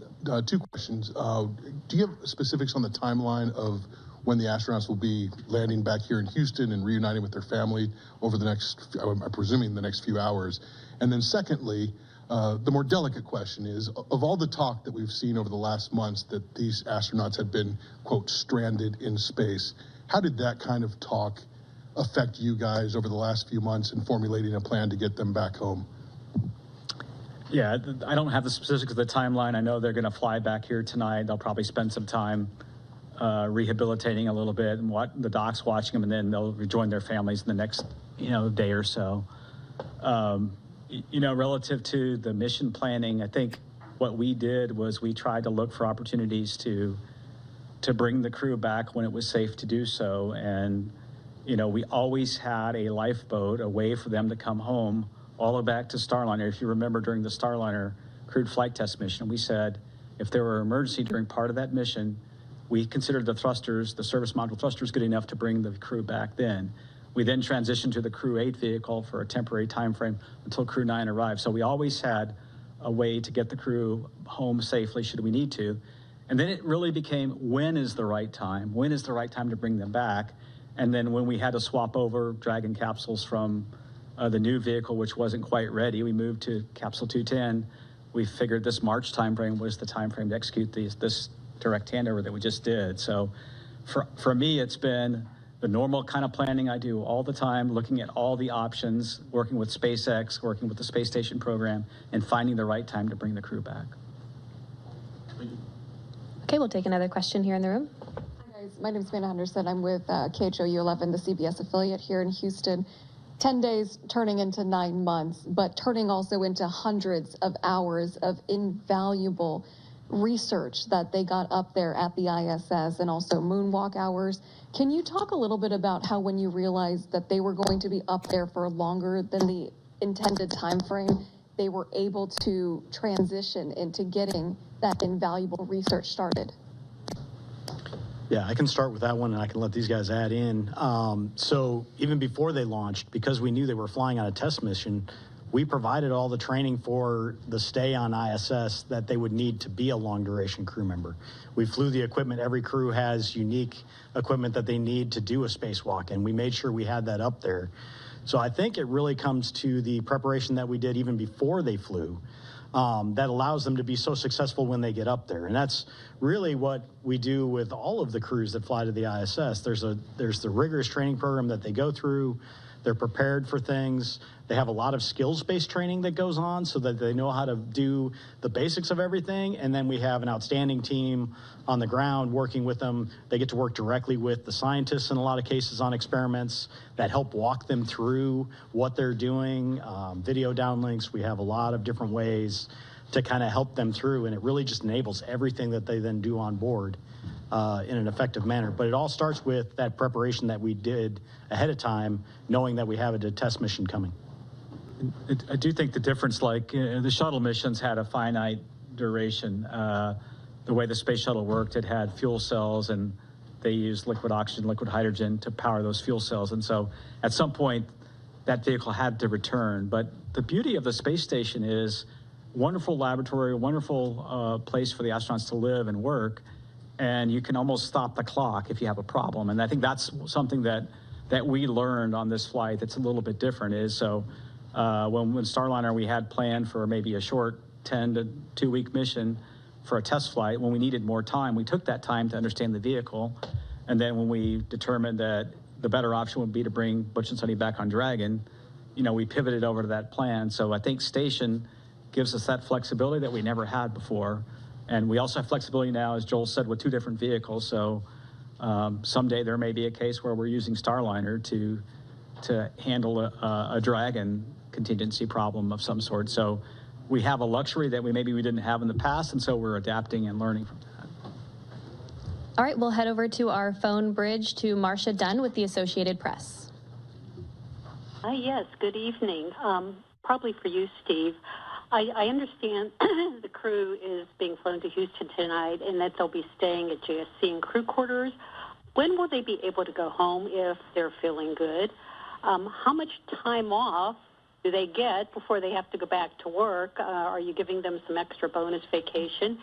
And when do you have to decide whether Starliner is going to be carrying Crew 12 up? What's the deadline for deciding on that mission, whether it'll be Starliner or Dragon? Thanks.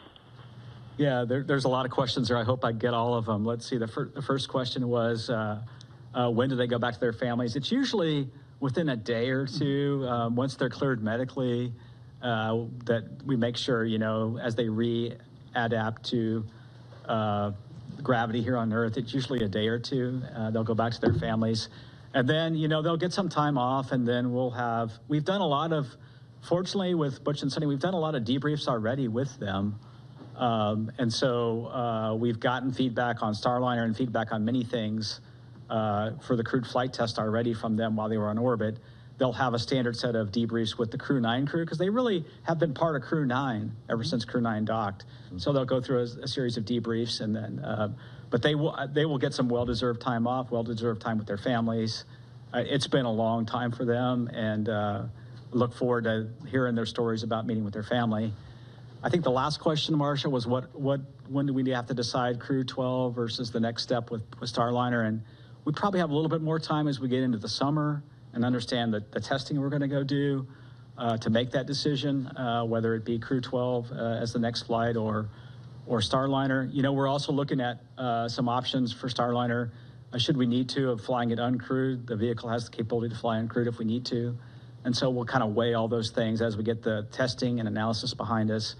Boeing's done a good job of developing a new thermal model, which we're using to try to understand the changes we're going to make in those dock houses. We'll add some tape and thermal barriers in different places. So we have a little time to make that decision. Okay, our next question is from Chris Davenport with the Washington Post. Hey, everyone. Thanks for taking my question, and congrats on a successful end to the mission for Steve Stitch. You had mentioned your discussions with Boeing, and I'm just wondering, has Boeing given you a 100% commitment that they are sticking with the program, just given the enormous costs they've had to eat? And is NASA doing anything to incentivize them to stay? You just mentioned an uncrewed flight, for example. Thanks. Yeah, Boeing, all the way up to their new CEO, Kelly, has been committed to Starliner. I can see that in the way they're approaching their solution to the problems. They're taking the time to understand the leaks we had in the helium system and testing some new seals that we may field in those flanges. The same thing with the test plans that are multifaceted for the thrusters, some testing of the Teflon material, testing, integrated testing at White Sands. So I see them being very committed. They want to provide a transportation system with crewed capability to fulfill their missions. And then they're even, I think, stepping beyond that and thinking about low Earth orbit and calm LEO destinations with their vehicles. So I see a commitment from Boeing to continue the program. They realize that they have an important vehicle, and we were very close to having a capability that we would like to field. I think we have some changes we need to make to the way we heat those thrusters, the way we fire those thrusters, and then we can test that on the next flight. So. Our next question is from Ken Chang with the New York Times. Hi, thank you. This is for Joel, Steve, and Sarah. The White House put out a statement that said the landing today, representing President Trump, keeping his promise to rescue the astronauts stranded in space. And from what you just said during this news conference, I think it's been in the works for months, and a lot of work for everyone. I was just wondering, could you explicitly answer the question if Kamala Harris were president, or if Joe Biden had run for re-election and won, would anything have changed with this mission? Thank you. NASA is an agency. We work for the president, and who's ever there, we work for them. We had an input from that office. We took a look at it. And, our job is to take all the inputs we get and operate as successful and safely as we can. And that's what we would do for this administration, and that's what we would do for any administration. Our next question is from Sana with Bloomberg News. Hi, thank you so much for taking my question. I had another question regarding Boeing. I know you just mentioned that you're looking at options for an uncrewed mission. So I guess we're wondering who would pay for the uncrewed mission, and would Boeing be required to redo the crewed test flight as well? Thanks. Yeah, what we're looking at right now is we really want what I would call is a crewed capable vehicle. So even if we were to fly the vehicle without a crew in the return back to the next steps on with Starliner, we want that to be crew capable. So we want it to have all the systems in place that we could fly a crew with. In fact, as I think about it, it might be there for a contingency situation as we prepare for whatever events could happen. One of the things that I've learned in my time at NASA is always be prepared for the unexpected, always have options. And so that's what we're thinking about. So we'll take those steps forward. We'll look at the test data. We'll make a decision whether to fly it crewed or uncrewed. And then, we are trying to do it under what we call this post-certification phase of the contract. And Boeing has delivered a lot of the certification data already. They have a little bit more to go relative to the prop system. I think we talked about they're flying a new spacesuit eventually, and a few other things like that. So we're looking at doing it under that phase of the contract, and NASA meeting its commitments on those flights. Our next question is from Will Robinson-Smith with Spaceflight Now. Hi, thanks so much for taking the time to talk with us today, and congrats on the splashdown of Crew-9. Maybe just following up on Ken's question to Joel and Stitch and Sarah. Obviously, as you've discussed tonight and over the last several months, the plan has been established for some time on how to bring Butch and Suni back to Earth. But barring them returning on the seats that were added on the Crew-9 Dragon spacecraft, had the decision been made to try to bring them back any earlier, was there a Dragon spacecraft that would have been available to operate that mission prior to the Dragon that we just saw support the launch of Crew-10? Thanks. Yeah, the earliest Dragon that we had to go fly the mission really was this capsule 210. And so when we were planning originally on Crew-10 to have the newer spacecraft, we thought it would be ready. And initially, we were going to launch in mid-February. We moved it to March 25th. And then I think Sarah talked briefly before about some of the challenges we had, or maybe it was Mr. Gerstenmaier, with a battery system that was a bad component we had to pull off. We had to pull the heat shield off and vector out of some work on the vehicle. We had some challenges with some valves in the prop system. And this, to me, is just evidence of how complicated. I don't think we always do a super good job of explaining how complicated the spacecraft itself is made up of millions of components that have to work in an integrated fashion, and you go through testing and qualification to get there. And so those components didn't work, and when we looked at that, we just pivoted over to the vehicle that was going to be ready the soonest, which was Capsule 210, and that led us to the March 12th date, and then eventually the March 15th launch.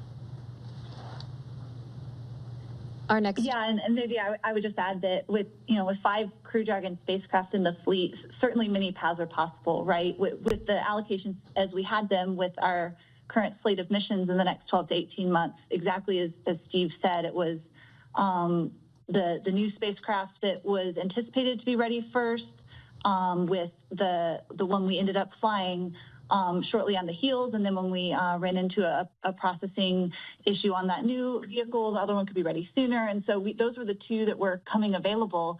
But certainly we can pivot and adapt. Flexibility is the name of the game, right? And so if we change what lanes or what stage of the flow any given spacecraft is in, we can open up other options available. But we had these vehicles allotted to or allocated to specific missions, and these were the 2 spacecraft that met the need that we had here in the spring to fly these missions in the timeframes that they were requested.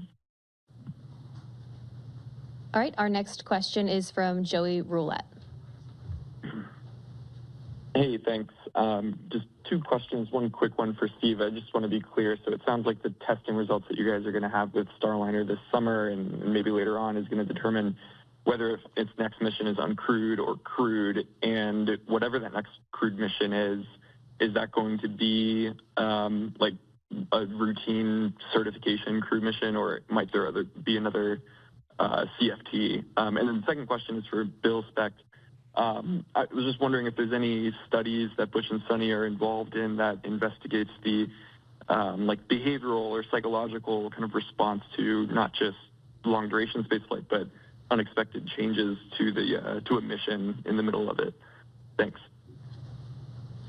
Yeah, when we look back at the crewed flight test, we got a lot of good data out of that flight relative to having a crew on board. So really the thing that we need to solidify and go test is the prop system and the service module. We need to make sure we can eliminate the helium leaks, eliminate the service module thruster issues that we had on docking, and then the rest of the vehicle performed really well. So when we look forward, what we'd like to do is that one flight and then get into a crew rotation flight. So the next flight up would really test all the changes we're making to the vehicle, and then the next flight beyond that, we really need to get Boeing into a crewed rotation. So that's kind of the strategy.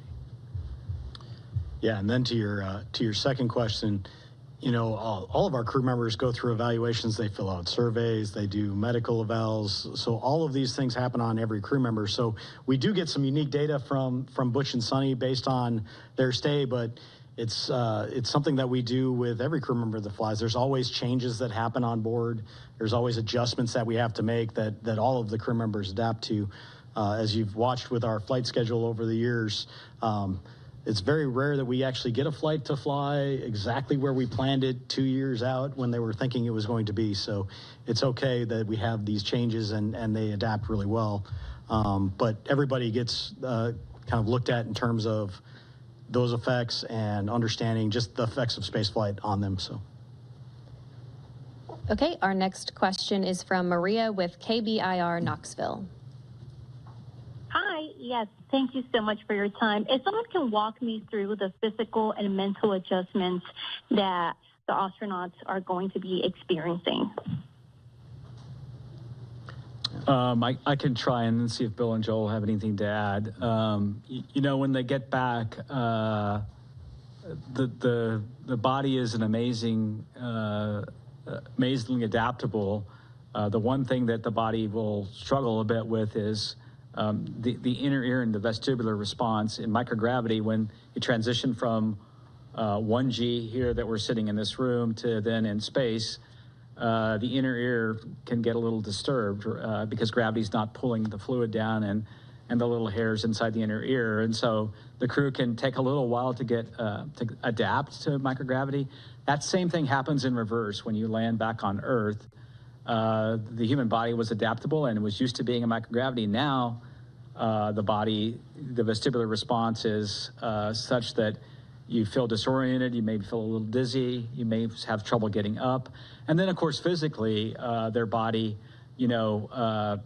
when they were operating in space and doing operations inside the various modules, their muscles weren't working as hard, their heart wasn't working as hard, and so there's a muscular and cardiovascular kind of reconditioning that has to happen. And so that's what's happening now. And then, there's a little bit of response coming back to 1G. In space, I could let this pin, release this pin, and it's going to stay right where it is. And in 1G, if I release the pin, it falls. And so there's a little bit of that the crew has to get back and learn the skills back here on Earth again. So.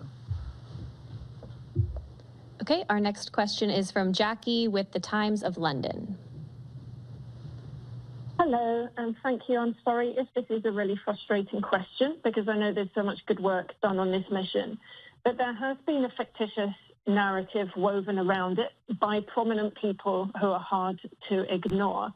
Why has NASA not pushed back more emphatically against that and against the use of astronauts by one of its commercial contractors as political pawns? And what's to be lost by simply correcting that narrative for the sake of the public who have paid for the mission? Thank you. I would say, our job at NASA is to successfully and safely fly these missions. We fly it with the laws of physics, and we fly it with our commercial partners. And so oftentimes there may be things out in the press that may not be exactly what's happening. And our job is to fly these missions, and regardless of what you read in the press, our job is to fly successful missions, safe missions, and do the science we do on board the International Space Station. I mentioned this year, 25 years of continuous crew presence on board. Later this year, the International Space Station. And we do about 150 experiments every expedition we fly. So think about it, every 6 months. I think we're over 3,000 experiments since we started the International Space Station, and that's what we focus on. Okay, our next question is from Jeff Faust with Space News. Hey, good evening. Question for Bill or Steve. Since the Crew-9, Crew-10 handover lasted only a couple of days, was there anything you would normally do on a handover you weren't able to do in this case? And in the future, might you consider shorter handovers between future commercial crew missions? Thanks. Yeah, across the board, the main thing that we have to get done is, like anytime you get to a new place, is the emergency briefings. Where do I go in case of an emergency? What are my duties in terms of an emergency? And that happens very early on. And then the follow-ons are more of the general, hey, where did you guys put this thing? Or where did you put that? Where did you leave this wrench when you get up there? Because you can imagine the size of the space station is so large, and there's a lot of stuff up there. So a lot of the handover that we do with the crews is more set up to be an efficiency gain. And that really helps them be more effective when they go and get the tasks done that we need to. So when we reduce that time, we reduce that efficiency in the near term to accomplish the tasks on board. We evaluate that each time and understand what our handover is. In general, we don't look to reduce that because we want to be as efficient as possible. We want to get everything done in the most efficient manner, get the most things done on space station that we can. But in this case, it was actually to our advantage to go work that shorter handover and then get them home as quicker, hitting this weather day that we had here today, and not leave it up to how the weather was going to behave days and days from now. So the critical stuff always gets done, that emergency handover, that how do we go handle contingencies on board. They're trained on the ground for all of these things, and we have a lot of support for the teams on the ground to help them as they go, so we can shorten it if we want to, but it's not quite the same as getting up there and finding out from the person that's been up there for 6 months, hey, I found that this was the best spot to put this, or I left this here. And so when you need it, go look over there to go do this. Or this is the best way to go pull out this drawer or whatever you have to do for your experiments on board. So nothing beats that face-to-face handover and the time they get up there. But we have the options to shorten it when it makes the most sense. Okay, our next question is from Sawyer with NASAspaceflight.com. Thank you so much. This question is, I believe, for Sarah. With this being the final splashdown on the east coast of the United States, what is the plan for Megan? Is that going to be repurposed to the west coast? Is that going to stay on the east coast? And then what becomes the contingency if, for example, the weather isn't good at the planned Pacific landing sites, whereas here you had the Gulf and the Atlantic? Hey, we don't know the answer yet to what will happen, what will become of Megan. We've got Shannon here on the West Coast. I'm sitting here in California right now. And there's unique benefits and unique challenges of weather patterns on the West Coast versus the East Coast. Just one example, we have far more stable weather in terms of wind and wind speed, wave height than we did in Florida. So where we needed numerous sites on both coasts of Florida to provide geographic diversity to avoid weather patterns that may be happening in one area and not another. Not so much the case on the West Coast. However, our cloud cover is different here than in Florida. And so things like the airborne assets that support our mission might have different challenges out here than over there. So we've done a lot of trying to learn from meteorologists and historical weather patterns and then figure out the right number of sites and the right number of support assets to ensure that we maintain a high return availability, which means a high percentage of days that would be a viable return option with a safe splashdown, regardless of what coast we're splashing down on. All right, our next question is from Isam with AFP.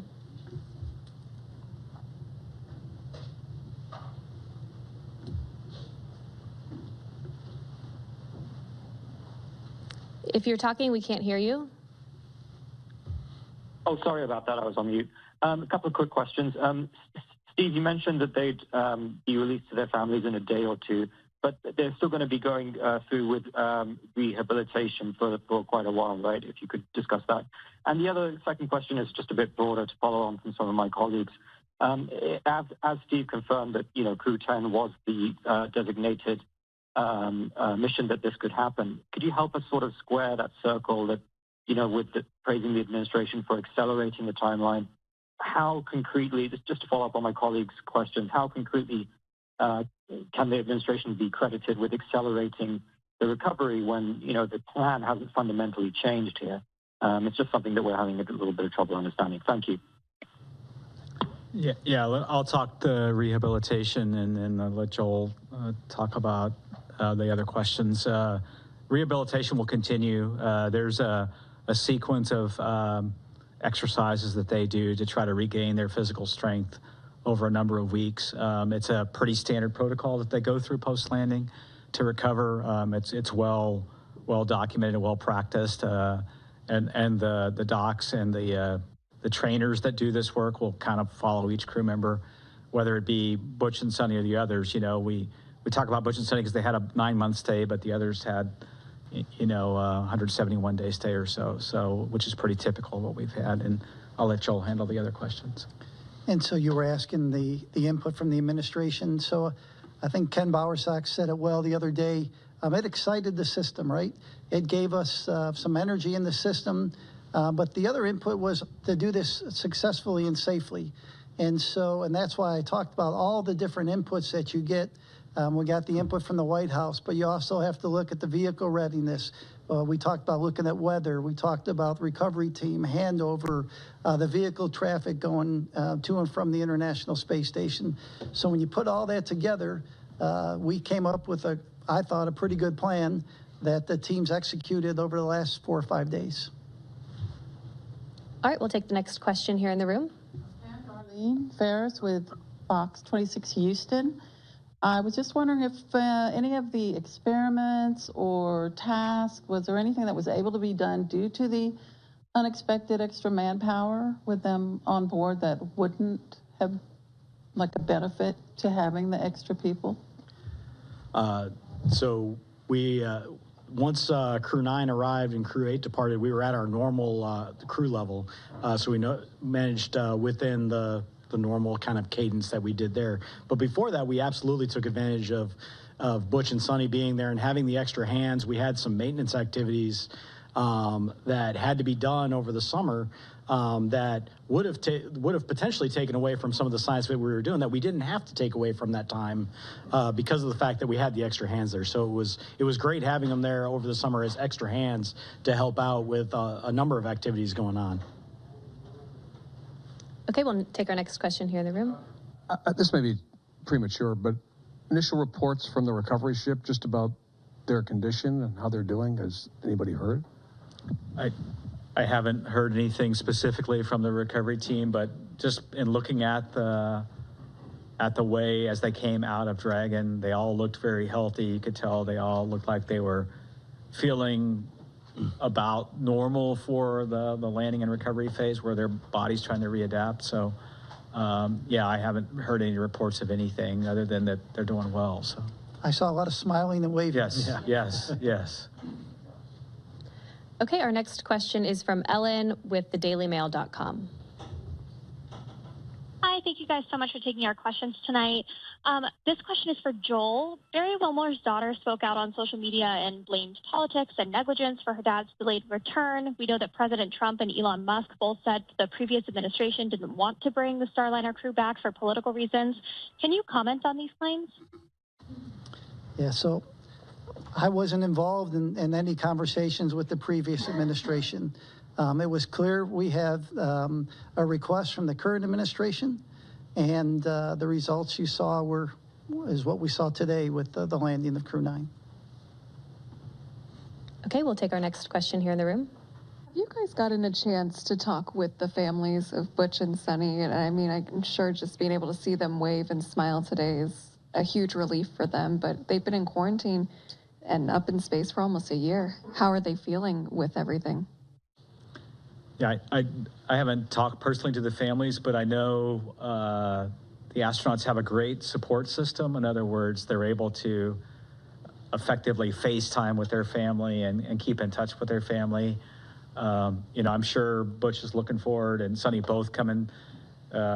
Easter's coming up, and there's graduations coming up, and there's lots of family activities coming up that the timing's probably pretty good for.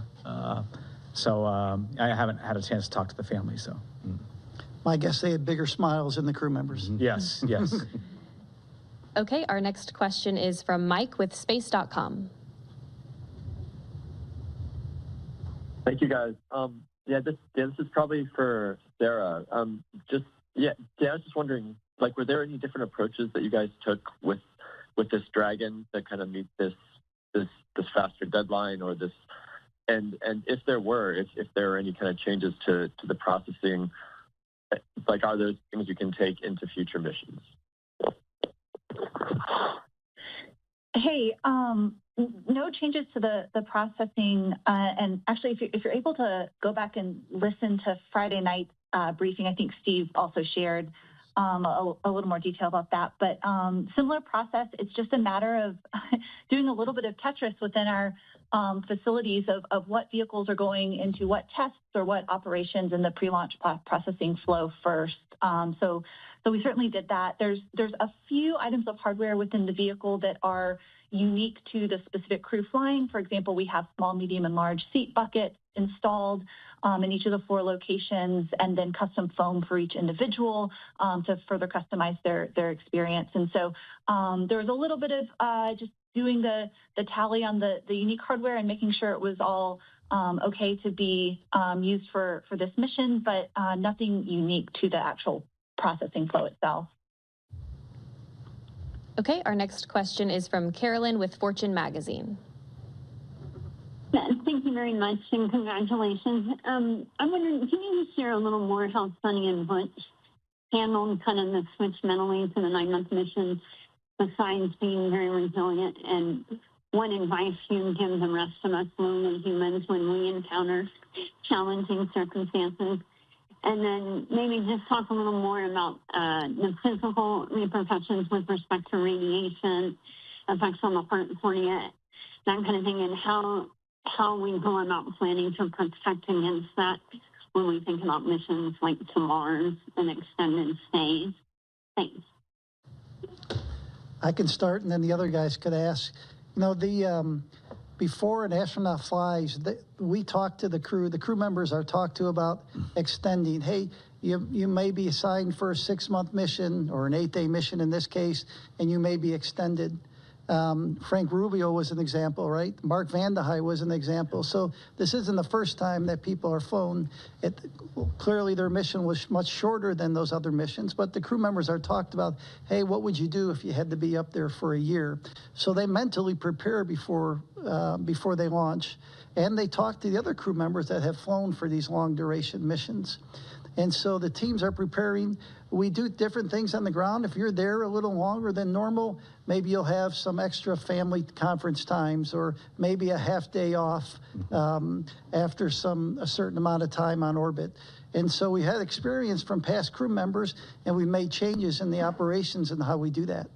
And so let's see, Bill, if you want to add anything to that. Yeah, I think the other question was, really on kind of the effects of space on people in general, and when you change the duration on them. We look at every crew member when they're going up and making sure that we feel confident, even if their mission had to be extended, that they're up for it and that they've got, I think, the time allowable, I think, for them to stay in space and to go through that. We monitor everything on board.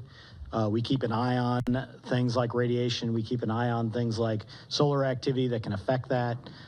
We keep an eye on the rest of the environmental factors on board, whether it be the carbon dioxide levels, the CO2 levels, the contaminants that we have on board. We have scrubbers and filters and things that take that out. So we do all the things that we would normally do to manage that for crew and minimize their exposure to anything that could be considered harmful.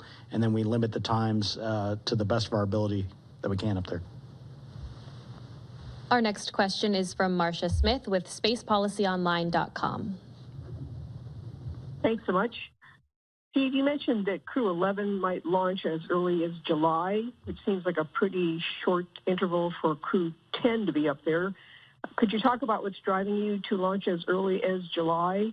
And will either of the astronauts who are bumped from Crew 9 be on Crew 11, Stephanie Wilson or Zena Cardman? And which capsule will they be flying? Let's see the timing for that mission right now. Originally we were going to fly that mission. We had been, if you look at historically, our rotations have been in February and August. There is a particular SpaceX cargo flight, CRS-33, that has the ability to do some reboost for the space station, and that needs to fly in that late August, early September timeframe. And so we moved our handover up. That boost trunk is what we call it, will be there for a large part of the fall timeframe. So to get all the propellant used on that mission. So that's why we looked at moving it up. Right now, we think we'll fly probably the Capsule 206, which is our fleet leader. It'll be on its 6th flight. We'll continue to work that with SpaceX. You have to remember with space station, one of the critical consumables is docking ports. We have 2 of those docking ports. And so once we fly that the CRS-33 mission with the boost trunk, one of those docking ports will be tied up for an extended duration. And we like to do this direct handover. We like to ensure the new vehicle is there, the new crew's there, before we undock the astronauts that have been there for the increment in progress. And so when you put all that together, it drove us to look at right now, mid to late July. Of course, things can change over time, but that's kind of what we're looking at. We'll kind of pivot over to that once we complete the debriefs for Crew 10. So, our next question is from Will Robinson Smith with Spaceflight Now. Hi. Taking a question from us. Question to Steve Stitch. Going back to the comment you made earlier in this brief, correct me if I'm wrong, but I think you said that there was another look that needed to be taken at the flight suit for those flying Boeing Starliners. Can you add a little more detail into that may need to be changed and reason for that? Thanks. Did you get that? I couldn't. I'm sorry, you're coming in a little bit, it's breaking up a little bit. Can you please try to repeat your question?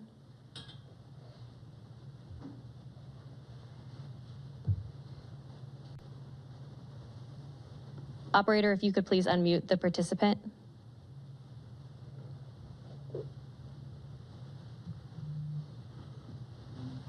Will, if you're talking, we can't hear you. Can you hear me? Yep, we can hear you now. Oh, perfect.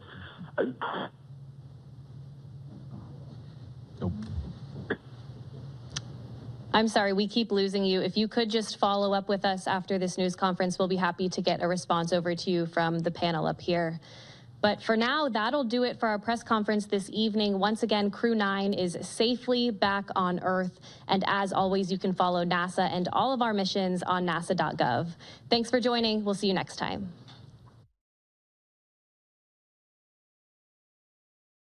Okay, there you have it. NASA officials concluding this a little over an hour-long press conference there on all the particulars that went into the successful splashdown today, and Butch Wilmore and Suni Williams. They are back on Earth there, and they should be arriving in Houston sometime later tonight, though the details specifically on when that will happen were unclear, but as far as we know, according to those NASA officials, they're doing just fine. And so in the meantime, they got a lot of questions about the future of the Boeing Starliner mission. There was also a lot of questions about some of the political dynamics at play with some of the comments made by President Trump and also Elon Musk, the founder of SpaceX, about whether or not the Biden administration was to blame for the fact that Butch and Suni were up there for so long. NASA officials saying that they're focused on space and the security and safety of these missions and these flights only, though they did say members of the Trump administration reached out to them specifically to get this underway and to make this happen here. But as always, a lot of these stories are somewhat infused with politics, and a lot of reporters ask questions related to some of those comments being made from the president and from Elon Musk, blaming the prior administration, the Biden administration, for the fact that Butch and Suni were, quote unquote, stuck up there at the space station. All right, in the meantime here, I'm Andrew Kraft. Thanks so much for being with us. We have a lot more in store this hour, of course.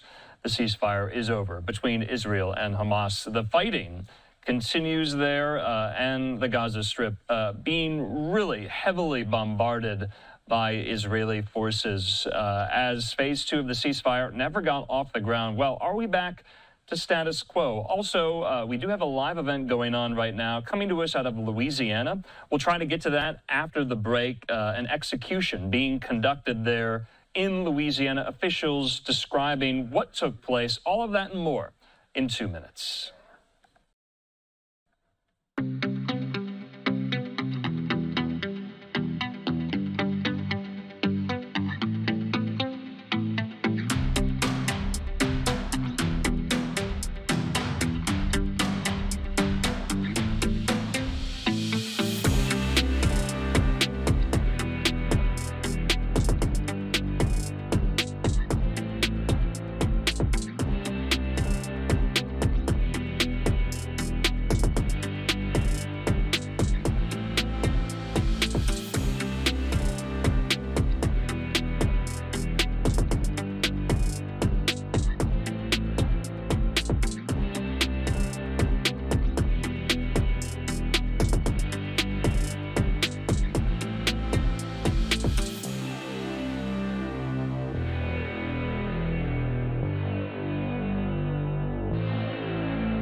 And welcome back here to Live Now from Fox. I'm Andrew Kraft. We want to move into more of these other top headlines today, including some of the international ones, especially out of the Middle East. Well, the war, unfortunately, back on there.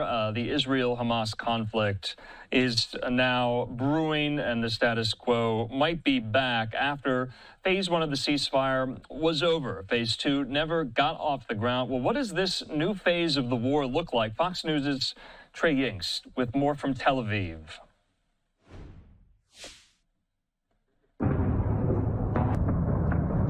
Overnight, Israel went back to war against Hamas, launching dozens of airstrikes throughout the Gaza Strip.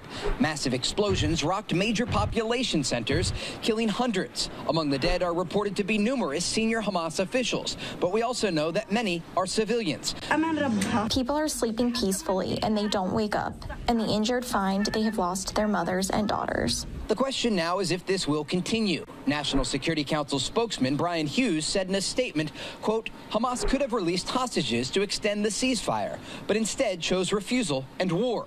That's a reference to Hamas declining to accept a ceasefire proposal put forward by the Trump administration. Hamas rejected 2 concrete mediation proposals presented by the U.S. Special Envoy Steve Witkoff. And right now, there are indications that Israel could be preparing to enter Gaza on the ground. Evacuation orders were given Monday morning, with the IDF releasing a map for Palestinians to leave the entirety of the Gaza border area. Israeli officials are telling Hamas if they want the offensive to stop, they need to release the remaining hostages. Israel clearly changing their negotiation tactics here. From the beginning, this looks and feels different, and I think that the preparations in Israel are for a very different type of military campaign. The Israeli Security Cabinet will meet on Thursday night to discuss the new offensive in Gaza. In Tel Aviv, Trey Yingst, Fox News. Trey, thanks so much. Back out live there to our shot, looking into the Gaza Strip from southern Israel. This was the message from Israeli Prime Minister Benjamin Netanyahu today. Let's listen. Hamas is responsible for this war. It invaded our towns, murdered our people, raped our women, and kidnapped our loved ones. Hamas refused offer after offer to release our hostages. In the past 2 weeks, Israel did not initiate any military action in the hope that Hamas would change course. Well, that didn't happen. While Israel accepted the offer of President Trump's special envoy, Steve Witkoff, Hamas flatly refused to do so. And this is why I authorized yesterday the renewal of military action against Hamas. Israel does not target Palestinian civilians. We target Hamas terrorists. And when these terrorists embed themselves in civilian areas, when they use civilians as human shields, they're the ones who are responsible for all unintended casualties. Palestinian civilians should avoid any contact with Hamas terrorists. And I call on the people of Gaza, get out of harm's way, move to safer areas. Because every civilian casualty is a tragedy. And every civilian casualty is the fault of Hamas. I thank President Trump for his unwavering support for Israel. Our alliance with the United States has never been stronger. To those who criticize Israel, I ask, what would you do if terrorists murdered and kidnapped your children? You would do what we are doing. In the face of pure evil, free societies have no choice but to fight. So I want to assure all our friends around the world, Israel will fight and Israel will win. We will bring our people home and we will destroy Hamas. We will not relent until we achieve all these vital goals. And we will not rest until we give our country a future of peace, prosperity, and hope. All right, Prime Minister Netanyahu there with a stern message to Hamas. Also, his office putting this photo out today saying he held a security assessment today at the Kiryat with Defense Minister Israel Katz and the heads of the security establishment here. Well, let's talk about this new phase of the war now that the ceasefire is over. We're going to do that with our friends there at the Foundation for Defensive Democracies, including Ben Cohen. He joins me. Ben, good to see you here. You and I have talked about this for so long. You know, what would the negotiations going into phase 2 look like? Would we ever get to phase 2 of this ceasefire, and that really kind of gray area of why the ceasefire was holding, even though de facto phase 1 was over. Now it seems like all those questions are out the window. Are we back to status quo of war? Well, Andrew, good to be with you. And yes, we did discuss that. And I think I remember telling you that I was skeptical that phase 1 would make it into phase 2. Whether we're back to square one, that's an interesting question. I think what has happened in the last few weeks is that Hamas has been tested with regard to its resolve and its willingness to negotiate. They've had several opportunities in the last few weeks to release the hostages of their own volition. There are still 59 hostages in Gaza, 24 of whom are believed to still be alive. And they didn't do that. Witkoff, Trump's envoy, who Prime Minister Netanyahu was talking about just now, actually gave them 2 separate proposals. Both of those were turned down. So I think that faced with a situation where Hamas is not releasing hostages and it's regrouping its fighters inside Gaza, Israel's reached the decision to resume the war. But I ask why it is different this time around, because I could tell in the language and the rhetoric, the renewed sense of urgency of giving everything Israel has against Hamas. Did you notice that change in language? Was that always waiting in the wings, on the table, in the event that this did happen, that this was inevitable, according to the Israelis, that they never thought they were going to get to phase 2? I think there was always significant doubt in Israel that phase 2 would be reached. And in fact, what you have with this ceasefire that was agreed in January are 3 distinct phases, all of which last about 6 weeks. But they only actually agreed a general outline for the next 2 phases because obviously they were going to determine whether to proceed by how well phase 1 went. And so I think what you're hearing now is it's rhetoric that we've heard before from Israel at particularly low points of this war. But I think you are actually hearing more of a consistent message than perhaps some people might be willing to admit, which is that Israel's ultimate goal here is to destroy Hamas, is to prevent a post-war Gaza from being governed by Hamas. So they've been pursuing the immediate goal of releasing the hostages and then a more long-term goal of creating political, military conditions in Gaza that would prevent a Hamas resurgence and perhaps lead to the creation of some kind of alternative leadership there. So, Ben, over the weekend, what some had thought predicated all of this yesterday were rumors and speculation that Hamas was planning another raid into Israel, much like they did on October 7th. Was there any credence to those reports here? Was that actually actionable on Hamas's part? Because you and I have talked about what's even left of Hamas. What can, and I don't want to sound glib here, what can Israel even target, strike, kill, bombard there in the Gaza Strip right now because of what they have done over the last 15 months? Well, I think there's a difference between being severely damaged and disappearing entirely. And Hamas is somewhere in the space in between those two concepts.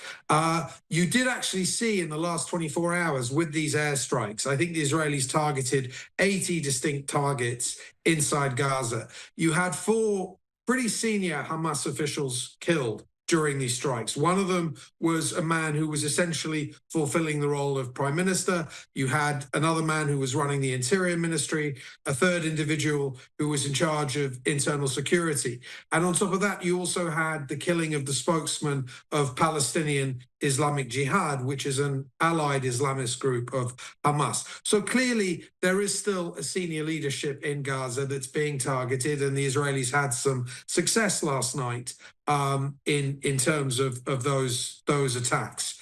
But I think as well that the broader question of whether Hamas has the capability to launch another October 7th. What I'm hearing right now is that they still have about 25,000 men under arms. I haven't seen any absolute verification that another October the 7th is being planned. There was reporting in the Israeli press that one of the released hostages had talked about hearing the sounds of tunnels being dug, which would suggest that Hamas was planning some kind of renewed military offensive. But I think the way to decide this is not in terms of desire, but capability. Does Hamas want to do this again? Of course it does. I think it proved on October the 7th that its ultimate goal is to destroy the state of Israel and kill as many Israelis as possible in the process. Does it have the capability of doing that? I think it would be a much harder task now, given what it's been through over the last 18 months, than it was back before that horrible day in October 2023. And I think, crucially, the Israelis are not going to make the same mistake twice. There were serious mistakes made at that time. But Ben, is this the last gasp of Hamas? It seems like we've been here before, and they seemingly have, 9 lives like a cat, where they still remain intransigent about the hostage question and about the hostage release. And they were abiding by phase 1, though they have not done anything, from what I've seen, in retaliation to what Israel did to them over the last 48 hours here. So I just don't know what their play is, strategically speaking. Well, they have attempted to launch rockets and failed to do so over the last few weeks. They've also launched drone attacks. They've been serviced by drones coming in from Egypt, carrying weapons and other material. So, yes, we haven't seen very serious violations of the ceasefire over the last 2 months, but neither have they kept to the letter. Okay. So, again, the question of Hamas's capability, it's still an open question, but the point I'm making is they don't have the same level of strength that they did on October the 2023 before they launched the assault that resulted in this war. All right, Ben Comer, we're going to have to leave it at that. Always appreciate your insight into this region of the world, and we'll talk soon. Thanks, Andrew. All right, in the meantime here, we are fastly approaching the top of the next hour. Wanted to get that in. There's a lot going on today. Let's take our final commercial break of this hour. When we come back, we'll be diving into this phone call, about 2 hours long, held today between President Trump and Vladimir Putin of Russia about potential settlement talks to end the war in Ukraine. We'll be showing you, reading you the readouts from the calls from the White House itself, and whether or not anything can be done to move forward in this. All that and more in 2 minutes.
And welcome back here to Live Now from Fox. I'm Andrew Kraft. As we approach the top of the next hour, we want to keep it, though, internationally focused here. Now let's move to the war in Ukraine. Well, today, President Putin that said that Russia supported a U.S. proposal for a ceasefire in Ukraine in principle, but that any truce would have to address the root causes of the conflict and that many crucial details still needed to be sorted out here, though we've been covering this war ever since February of 2022, and this is significant because a U.S. President Trump, got on the phone with Vladimir Putin. They spoke for about 2 hours, talking about how to bring this war to a close here. So the call itself, the fact that it took place, that's the headline. That is significant in and of itself. Fox's Rebecca Castor with more details.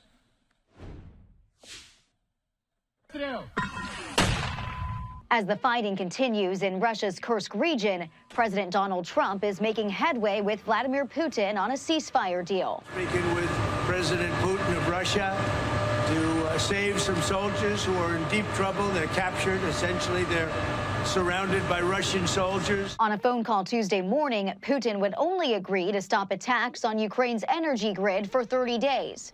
But the Russian president has demands of his own before he agrees to pause all fighting. He says Ukraine must not mobilize or train soldiers during this time or receive foreign aid. You've had a 3-year-long, very difficult war, and of course, both sides are going to try to seek the maximum of what they can after having gone through that. As a, quote, gesture of goodwill, Russia says it will hand over 23 seriously wounded soldiers to Kyiv. And on Wednesday, both sides will trade 175 prisoners of war. Following the call, President Trump posted on Truth Social that the peace process is now in full force and effect, and we will hopefully, for the sake of humanity, get the job done.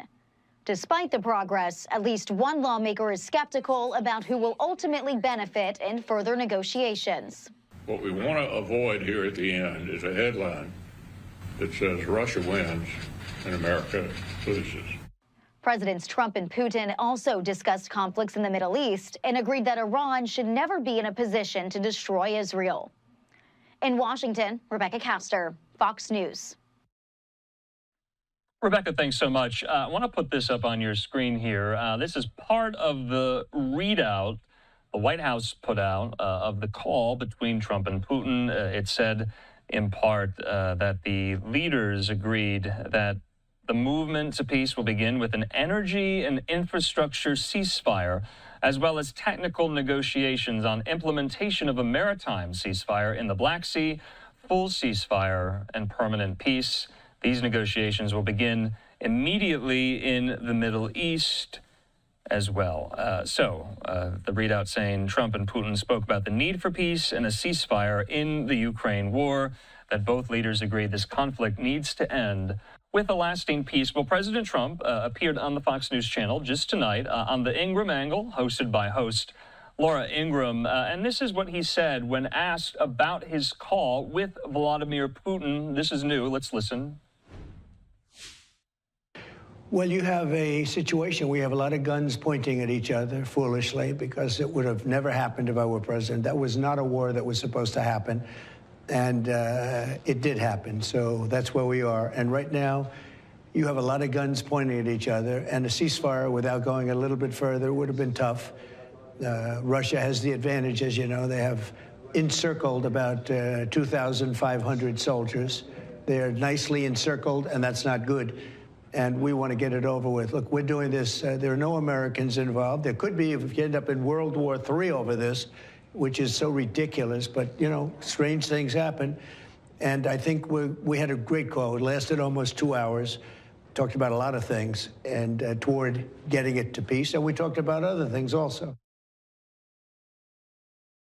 Okay, so there's a lot to get into right now here at the top of the hour. We want to get into all of it on this phone call, specifically with our friend and colleague there, national security analyst and expert and retired Marine intelligence officer, Hal Kempfer. He joins me. Hal, good to see you here. I've been off a few days, but this is a really big story, and we got to get to it. I'm going to ask you first, though, a ceasefire with conditions. It seems like that was what Putin was proposing, at least according to the readout from the White House here. Now, isn't that what President Trump and Vice President Vance objected to in the Oval Office with what Zelensky was proposing there about a ceasefire with caveats, with conditions? And remember, Ukraine, just last week in Saudi Arabia, agreed to a partial ceasefire without conditions here. So help us make that make sense. Why is the United States seemingly open to a ceasefire with conditions with Russia, but not with Ukraine? Andrew, you kind of hit the nail on the head there, which is why are we allowing this to happen? We're very clear with President Zelensky that this was a ceasefire. When he put forward what would be considered conditions, he was definitely shot down in very unambiguous terms. Yet President Putin came in there and basically said the same thing. And by the way, when you agree to something in principle in negotiating with the Russians, that means you do not have an agreement, period. There are phrases used around the world in various places. You know, if you're negotiating a business deal in Japan and they said, you know, we will try or I will try, that usually means that it's not going too well and it's probably not going to happen. There's other phrases in the Middle East and elsewhere that you kind of listen to and you know, okay, that's not really going to happen. In principle, really does mean nothing. In that regard. Now, there's a lot of stuff here that they threw in. This partial ceasefire is not what was talked about with President Zelensky. President Zelensky has said, I am open to a ceasefire that limits, that stops attacks on energy infrastructure. But there's a real question right now. Was it energy infrastructure or energy and infrastructure? And no one's quite sure what that means. And if you say infrastructure, then you have to define what is infrastructure, because that's a pretty vast cadre of things out there. So yeah, there's a lot of questions that hang over this. So Zelensky is responding to this today. He was in Helsinki, Finland today, and I want to put this up from Phil Stewart there at Reuters, saying Zelensky said Ukraine would support a U.S. proposal to stop strikes on Russian energy infrastructure, and that he hoped to speak to President Trump about his phone call on Tuesday with President Vladimir Putin here. Hal, just kind of mechanically and logistically, this was significant because a U.S. leader and a Russian leader have not spoken or got on the phone, I believe, since the war began. If you could, how, diplomatically speaking, do these phone calls get on the books? How do they go? Were you surprised that Trump and Putin were on the phone for about 2 hours? Or is that standard? And who's in the room with Trump while this is all happening? Well, that's a big question I have. Who was in the room with Trump? Normally when these phone calls happen with foreign leaders, there's recordings of these phone calls. It's disseminated. Certainly the intelligence community tends to look at these things and they try to glean what they can from it. And lots of analysts try to glean.